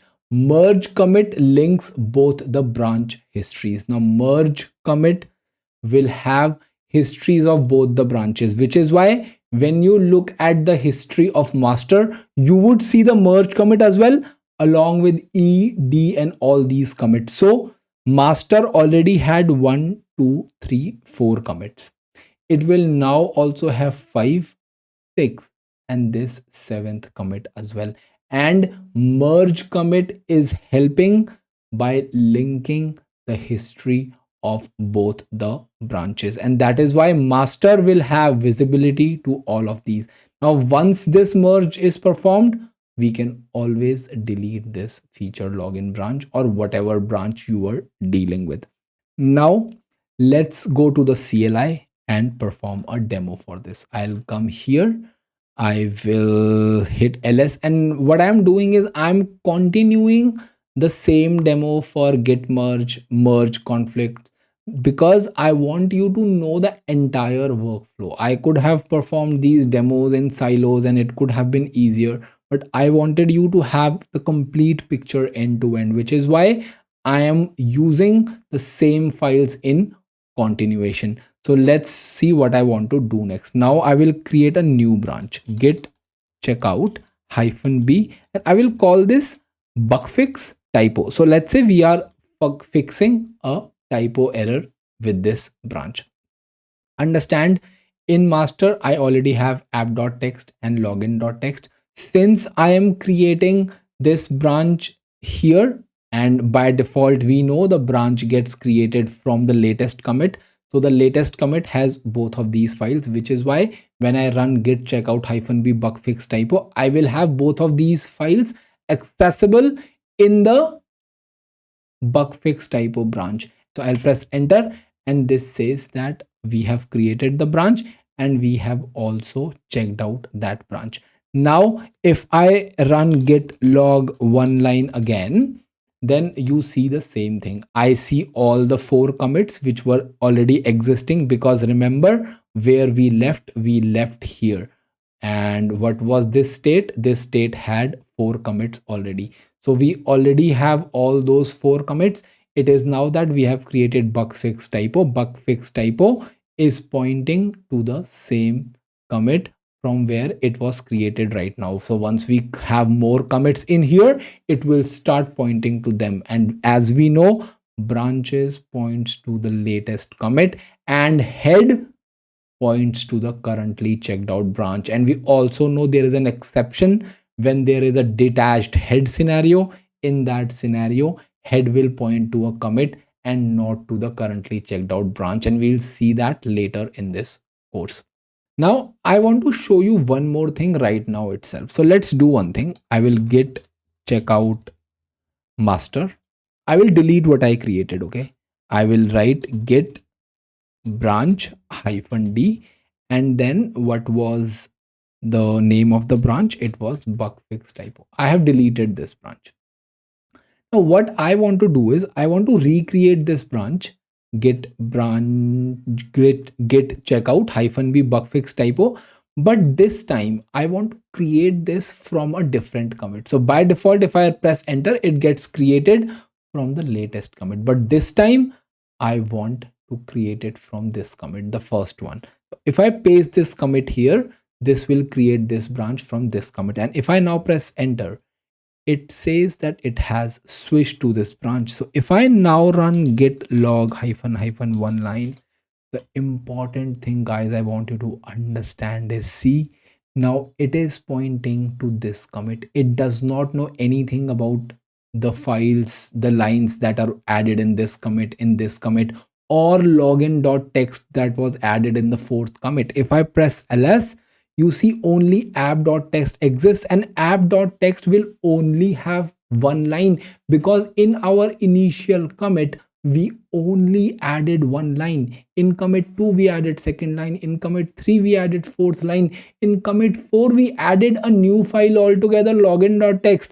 But we have created this bug fix typo branch from here, hence this will only know about the first line. So if I do cat app.txt, I only see the first line.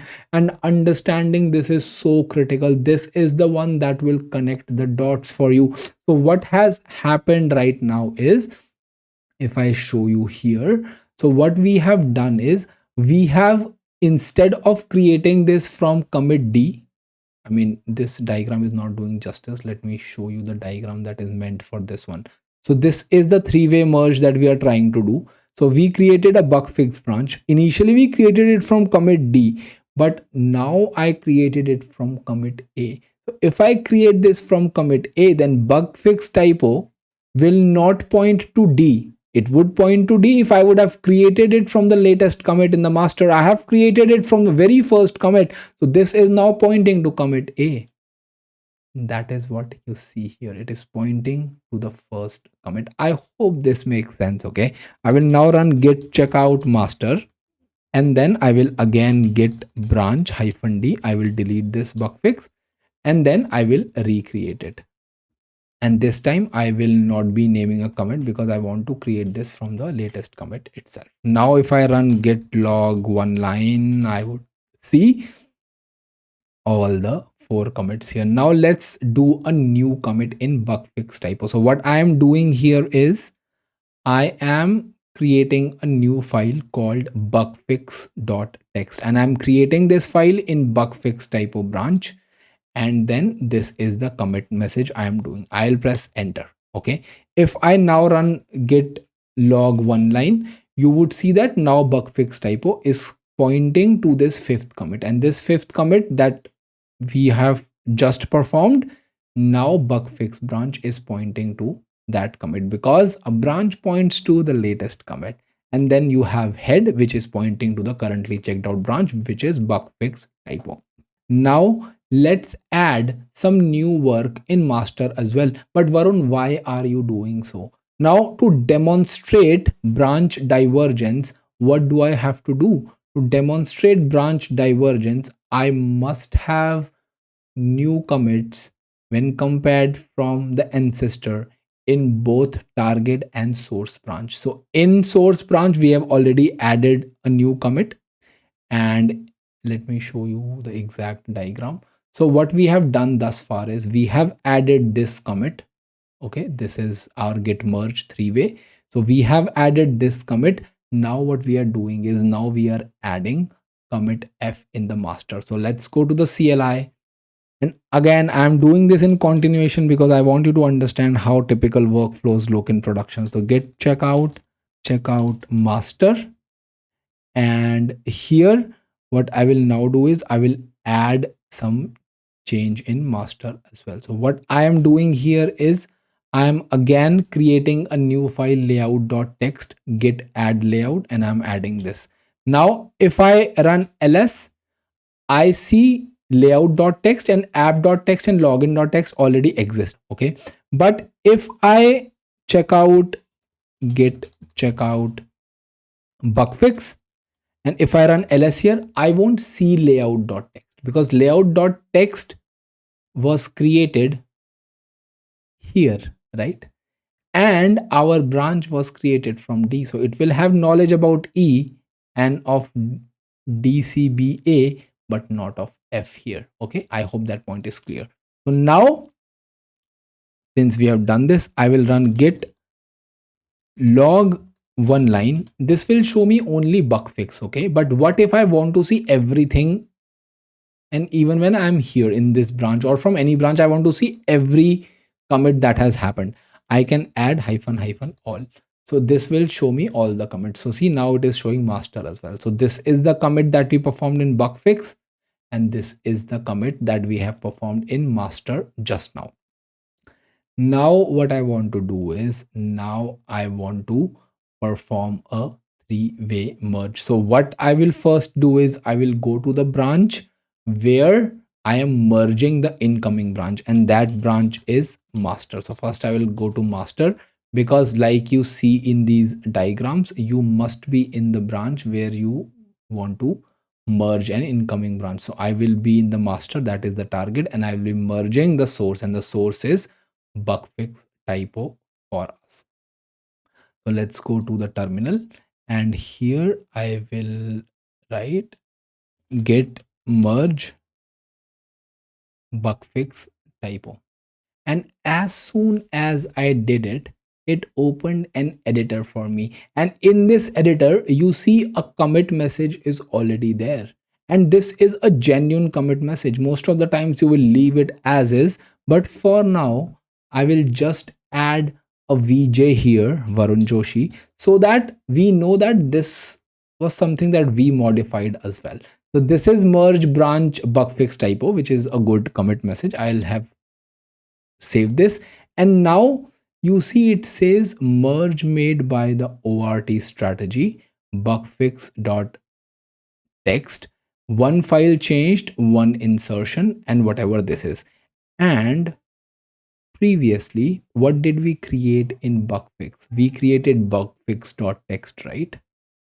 And we are in master. If I now run ls, bugfix.txt is here because the merge was successfully performed. And if I run git log one line, then you see currently checked out branch is master, and now there is a merge branch type of VJ. So this is the merge commit. Now what I can also do is I can see what is inside the merge commit. So what I can do is git show, And what is the merge commit? This is the merge commit, right? So I can copy this, I can paste this here, and it will show me who all are the parents of this merge commit.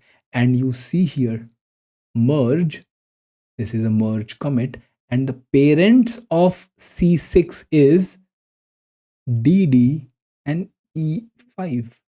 DD and E5. E5 was the commit that was performed in bug fix, and this was the latest commit that was in that, master branch. And when we merged this branch bug fix with master, a merge commit was created, and this merge commit is saying my parents are this and this.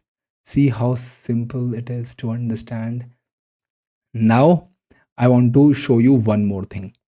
Git log one line. I am adding one more thing here now.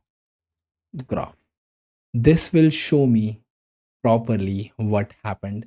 So the asterisk that you see here at the very first, they belong to a single line of development, and asterisk that you see here, they belong to a different line of development. For example, this commit, this commit id belongs to bug fix typo, and even if I delete the branch, I will see this kind of design itself. That's the reason when you look at my diagrams, even when merge is performed, I still show it like this. I do not move this here. That is because this, when you run git log, it shows you history in a similar fashion, which is why it is denoted in a similar fashion in diagrams as well. So if I go here, it clearly shows me that this was, a merge commit. Okay. And then this was a different line of development, and this line of development had this, fix correct footer typo. And then this was the commit that was in the master branch itself, which, because this asterisk is at the extreme left, this line is representing master right now, and this asterisk is representing bug fix typo, anything that was committed in bug fix typo, because git log only shows you the commits. If you visit git ref log, it will show you more. I hope that point is clear. Now one thing is this, and you can also see this in Visual Studio Code. So if I go to Visual Studio Code right now, we are dealing with project files. Okay. And if I go to this symbol here, and then if I click here, you might not see this right now. So if you go to your extensions, search for git graph. So git graph is the extension which is helping me view this in a better way. So now let's go here and then click here. So you install git graph if you don't see this. Now you see whatever we did, I mean whatever we saw in CLI is available in the GUI format as well. So this will tell you your commit hashes, short form of commit hashes, who was the author, what was the date, and all of these things. And you can even click on these to know more about these things. So how good is that? So I would suggest you'd run these commands in your lab so that you also understand how this structure works. Now that we understand this, okay, we understand fast forward merge, we understand three-way merge. Now let's understand what are merge conflicts. But before we do that, let me do one more thing. I will delete this branch. I will run git branch -d. And what was the name of this branch? Bug fix. I'm sorry, bug fix typo. And now if I run that again, the graph remains the same, guys, but it is just that bug fix typo is not shown here. But if you want to know what was the name of the branch that resulted in this, you can always run git ref log and it will show you what all things happened. You see that bug fix typo, it is retains the history, even the checkouts that you are performing, git checkout, feature login, git checkout master, it will tell you all of those things as well. So git ref log is the command that you would be using a lot. Now that we understand it, now let's go to diagrams and see what I want to discuss next, and that is merge conflicts. Why a merge conflict occurs? Branch divergence does not cause conflicts. Overlapping changes cause conflicts. Now, understand what we are saying. We saw branch divergence before, and Git was able to merge successfully. And why Git was able to merge successfully? Git was able to merge successfully because in this we added a different file, in this we added a different file, and when a merge was performed, Git kept both of those files for us. Okay, but what happens when you are dealing with a single file and you modify the fourth line? This commit would have modified Varun Joshi is a teacher, and this commit, let's say, would have modified Varun Joshi is a good teacher. Both of those lines, both of these lines are different. How would Git know which line to keep? Git cannot decide that for you, right?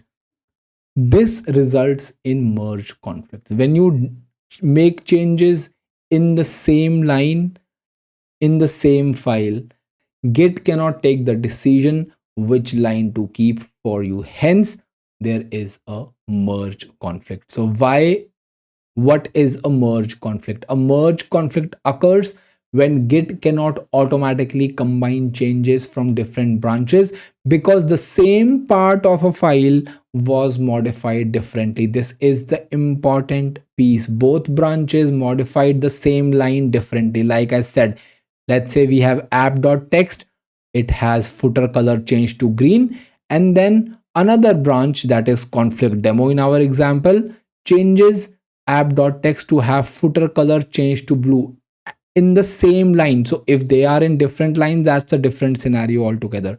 But if these are, let's say, in the fourth line, then how would Git know which line do we want? It would want your help to decide which line to keep. Hence, you must resolve these conflicts yourself and then move forward. This is all a merge conflict is. Okay, so let's go to the CLI and do a demo on merge conflict. So I'll clear my screen here. I am again continuing from the same place where we left. So git log one line, and we have 7 commits. So if I show you the diagram for this is the diagram. We are starting here. We have 7 commits. So we are starting from here. So let's go to our terminal, and then I will create a new branch, git checkout -b conflict demo. I'll press enter.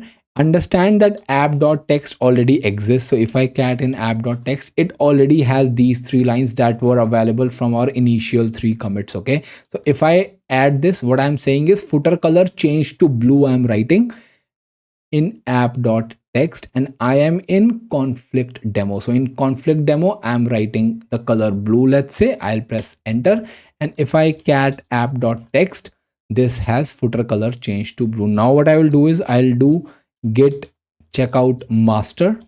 Now what I will do in master is I'll modify the same file. I'll modify the same line there. Okay, so if I cat app.txt here, it has only 3 lines. It does not have information about the 4th line, and we know why. We are studying this from the very beginning. Okay, so here I am adding footer color change to green, and I'll press enter. So if I cat app.txt here, it has footer color change to green. If I look at conflict demo, it has footer color changed to blue. We have modified the 4th line in both of these, and now we want to perform a merge. Git will say, dude, how would I know which line to keep? You tell me, how would I decide? Now I will run git merge conflict demo, and again I am in the target branch, that is master. You have to run merge commands from the branch where you want other branch to merge. Okay, so that's why I'm running command from the master branch, which is also the target branch. I will press enter now, and auto merging app.txt conflict content, merge conflict in app.txt, automatic merge failed, fix conflicts and then commit the result. And you see this prompt has also changed, master pipe merge. And if I run git branch, we are already in the master branch as this shows, but this my prompt is also telling me there is some problem that you need to fix. But Varun, how do I fix that problem? I don't see anything here. So I will go to Visual Studio Code here and I will first close this. I will go here and you see this app.test has an exclamation mark. I go here and it says, and head, this says current changes, and head implies the currently checked out branch, which is the master in our scenario. Footer color changed to green. It is saying that when it comes to master, you have that line, and this is true. Master has footer color changed to green, and this is the separator here, and this is saying footer color changed to blue when it comes to conflict demo, and that's conflict demo has footer color changed to blue. Where is that? Yeah, footer color changed to blue. So what it is saying is, what is that you want to do? Now either I can edit this directly, I can remove whatever I want and I can do it, or Visual Studio Code is telling me accept current changes, as in I want this to be there, accept incoming changes, I want this to be there, this, accept both changes, so as in have a fourth line and have a fifth line, or compare changes. Compare changes is simple, it will tell you what is changing. I don't want that. What I want to do is I want to, let's say, accept incoming changes, or let's do accept both changes and see how it works. So if I do this, then this green will be discarded and this will be taken. If I do accept current changes, then green will be taken and this line will be discarded. If I accept both, I will see both. So let's do accept both. I'll press this and you see, first I see green and then I see blue. How good is that, right? Now I've saved this, but if I go here to my terminal, I still see this master merge, but I have fixed the problem, right? But if I run git status, that file is modified. It is modified. So what I will have to do is I will have to move this file to the staging area, and then I will have to commit this file and see how this works. So I will just write git add app.txt. I'll press enter and see the merge is still here. And then I will just write git commit. I'm not providing a commit message. I'll press enter. Voila. And you see merge branch. It is saying, I told you that three-way merge always creates a merge commit. But to be descriptive, I'll still write here resolved merge conflict.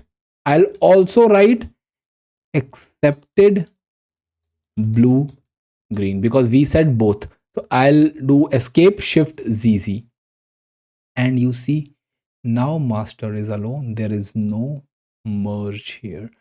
I hope this makes sense to you, and I can run that command again.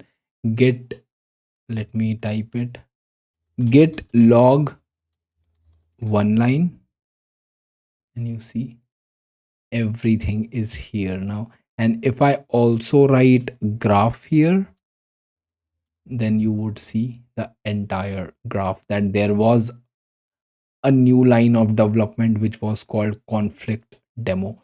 And now that the merge is successful, what I can also do is I can write git branch -d conflict demo, and then I can run this again. I don't see that anymore. What I can also do now is I can run git reflog, which will tell me everything step by step, whatever happened in my git repository, starting from the initial commit that was chore initialize application. And I can also go to Visual Studio Code. I can come here and I can visualize this here as well. And you see how Visual Studio Code is adhering to the same structure that you see here.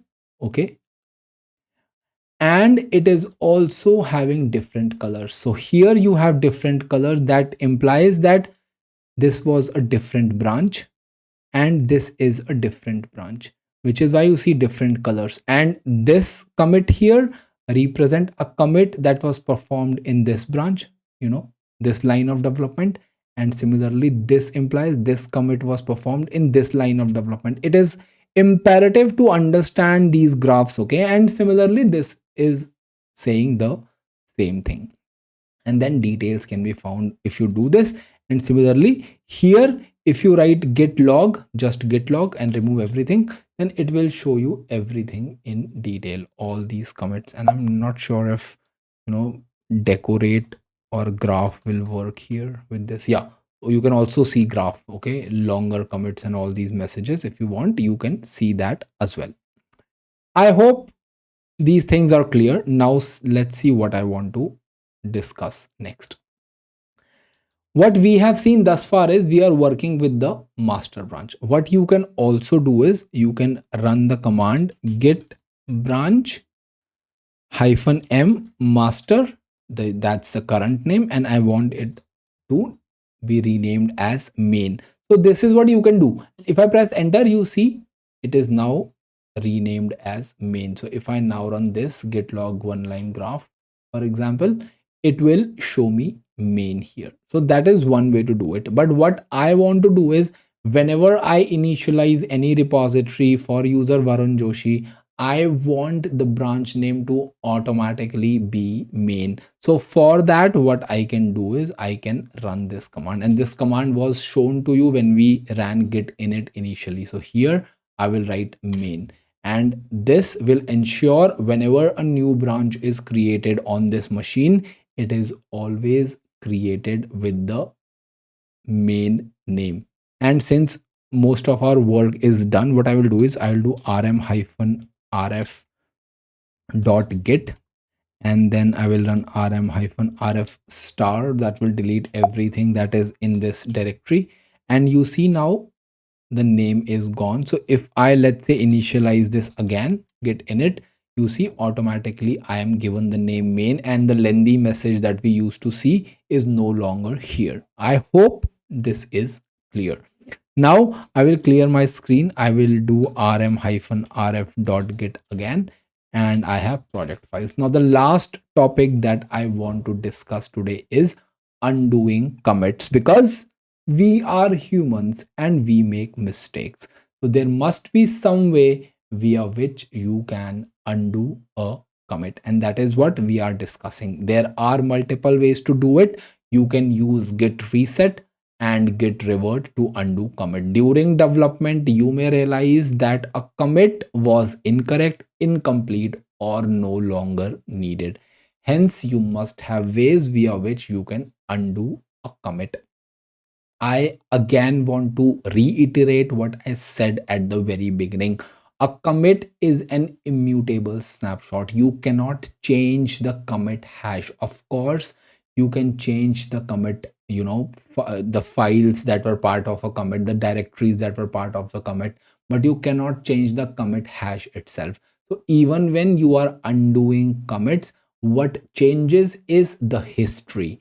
It is not that you are modifying the commit. Of course, there are ways via which you can delete a commit entirely, and we'll see that in the later part of this course. So we have techniques which will help you undo the commits in some way. When you use reset, you can rewrite the branch history. When you are using revert, you are creating an additional commit. So let's see both of these in detail. So first we'll discuss git reset, then do demo of git reset, then we'll do git revert and demo of git revert. Moves the branch pointer backward to an earlier commit. So for example, if let's say commit C was a mistake, then you would say reset me to commit B. And when you do that, you get this. A and B are here. C will no longer be part of the history for main. I am saying it will no longer be part of the history of main. I am not saying the commit will be deleted. So mark my words, Second point is rewrites branch history, which is true. Previous history was C was there. C was the commit on which the branch was pointing. And when you run git reset B, understand, if I want to undo C, I won't run git reset C. I will say reset me to commit B. That is what I would do if I want to discard, let's say commit C was a mistake. I will do git reset B. This will take me here, and C will no longer be part of history of main, used for correcting local commits. And this is the key part here, local commits. When you are working with remotes, things change. It's likely that you would be using revert, but when you are working with your local development that only impacts you, then you would be using git reset, because it simply move branch pointer. And how it moves, for example, if you reset to B, the branch pointer will move to B and C will no longer be part of the history. So let's go to our CLI and do a demo for this. I'll come here and I will first run git init, and then I will add feature A like this. Then I will add feature B like this. I'm just creating a few commits. Okay, so we have something to work with. And then I will add third commit. So what we have done is we have app.text, and in app.text we have added 3 lines: feature A, feature B, and feature C. So if I cat app.text now, I see feature A, feature B, and feature C. Now let's say feature C was a mistake. So I can also run git log 1 line here. And you see what we have seen thus far. Head points to the currently checked out branch, and the branch points to the latest commit in that branch. Now, like I said, let's say feature C was a mistake, commit C was a mistake. What I will now do is I will run git reset, and then I want the commit hash. What is the commit hash that I want to reset to? Again, if you use this, you won't see anything. Let's say you wrote this, and if you run log 1 line, you still see the same thing. I told you, when you are resetting it to what was there in commit C, and commit C was this only. You want to reset to commit B so that commit C is gone from the history, right? So I will run git reset, and then I will type the hash for commit 2. I'll paste it here, I'll press enter. Unstaged changes after reset, but before I do anything, git log 1 line. Commit C, commit 3 is gone, right? If I cat app.text now, I see A, B, and C, all 3 are there. But let's see what will happen now. So if I run git status, you see this file is modified. Now this has feature C, but now app.text is modified. Now what we want to do is, I will now correct what I wanted to correct, and then re-add that file. So if I do vim app.text, then I can always write here feature C added a few more things. Let's say I wanted to add this.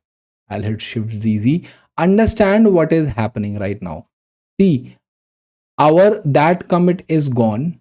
Our file is now in the working directory. We have been asked to modify that file, and we will reperform a commit. So we'll have a new commit, but the commit that was here, commit C, this commit, this is gone. I don't see it anymore here. Commit ending with 2.1, I don't see it anymore. So that is what is happening. But if you run git reflog, you might be thinking, Varun, but I will never know what was here. I mean, whether there was a commit 3 ever, how would I know that? So if I run git reflog, I see that commit, this commit C, it has 1 to 1 at the very last. You see 1 to 1, you see a reset there. Reflog will tell you that someone did a reset.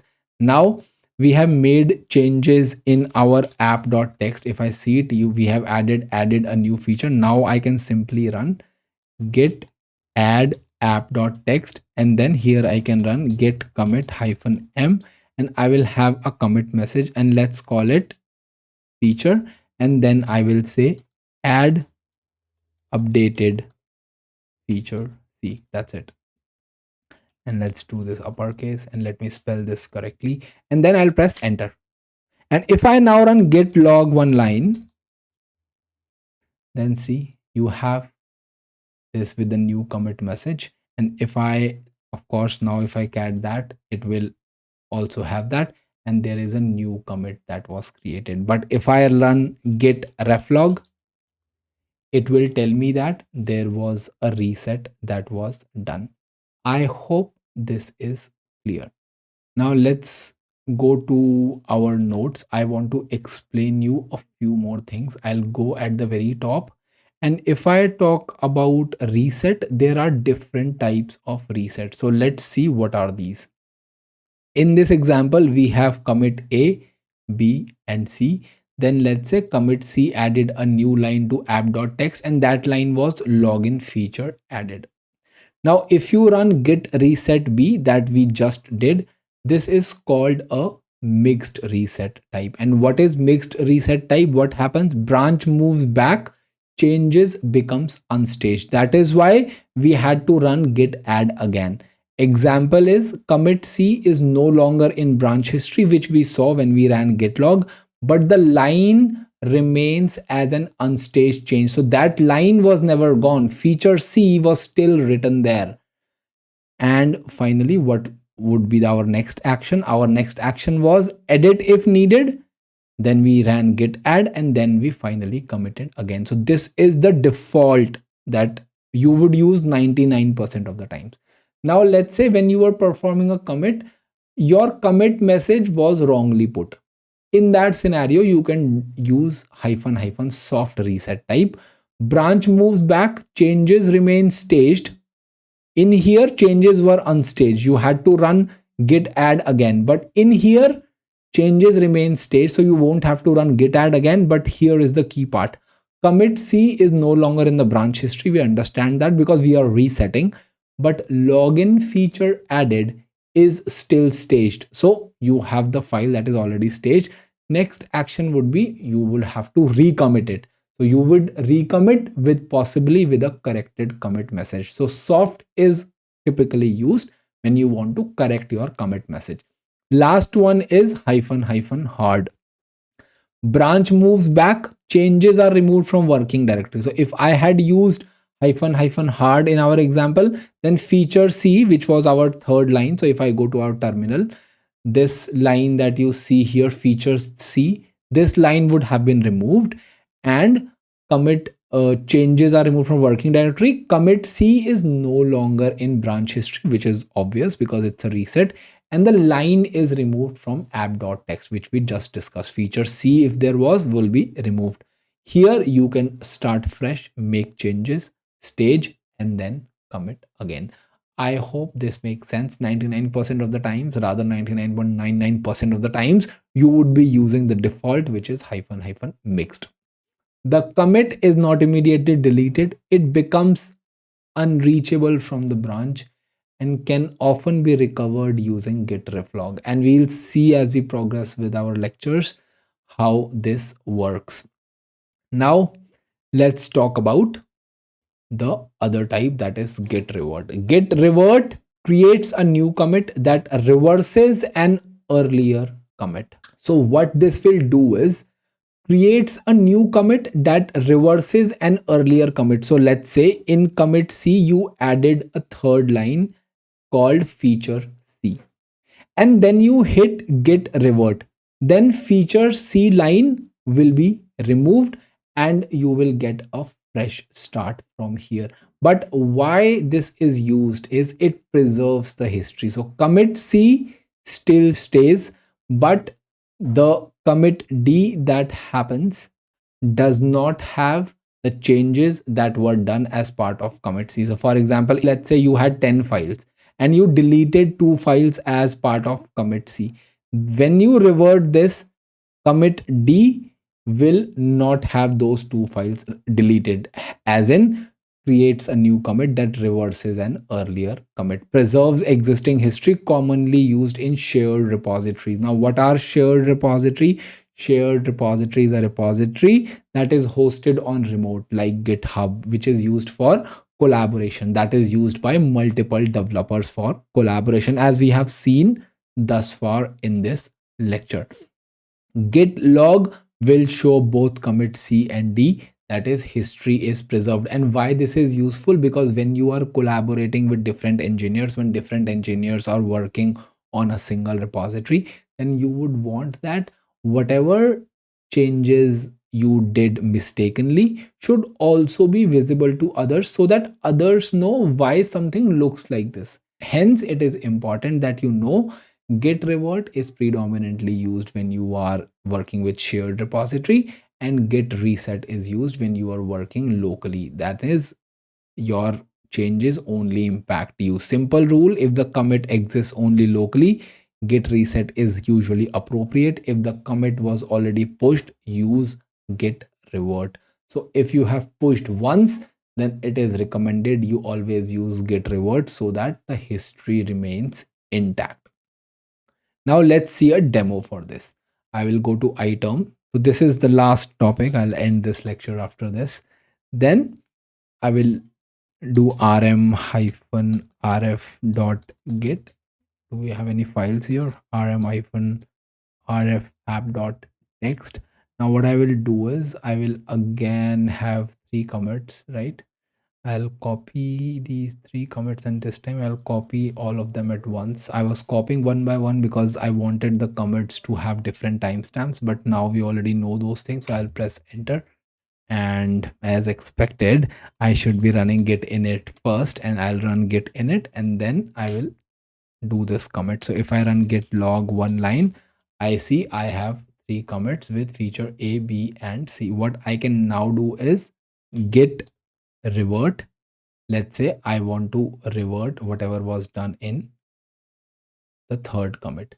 Now I want you to know one more thing. I can either type the commit hash, or I can just type head. Head, head points to the currently checked out branch, and currently checked out branch is pointing to the latest commit. So if I write head, head implies this commit. If I write head tilde 1, this implies this one. If I write head tilde 2, it implies this one. So head 1, 2, and so on. So with git reset as well, if you don't want to specify a commit ID, you can also specify this, but I have always preferred commit IDs. So I will write git revert. I want to revert what was done here. So what was done here, we added feature C, right? So I will add this here. I'll press enter, and this says revert feature, add feature C. Now this is the commit message I want to see. Understand what did I mention. When you are using revert, the history is preserved, and which is what we learned here. Preserved existing history creates a new commit that reverses an earlier commit. So if I go here, I'll save this, and if I it shows me one file changed, one deletion. So if I run git log one line, I see that here feature C exists, okay, because this commit has not gone anywhere. What we now have is we have a new commit that says it was part of revert, and then this was the automatic message, and these are always good. I mean, you can keep it at here, or maybe you want to add some more words to it, you can.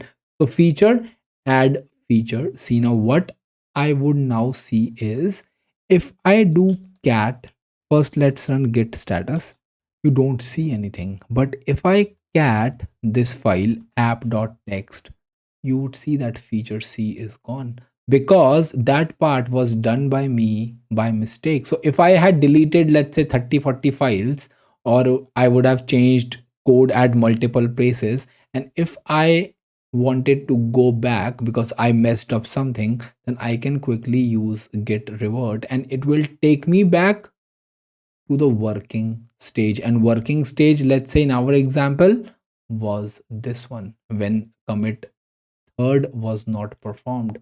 So git revert is extremely useful when you talk about such scenarios.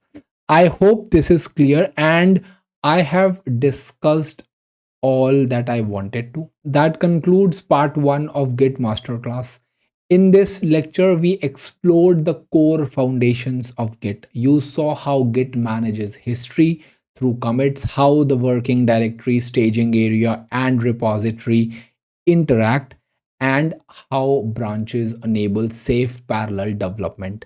We also examined fast forward and three-way merges, why merge conflicts occur, and how to resolve them. Finally, we looked at how to undo mistakes using git reset and git revert and the differences between writing history and preserving it.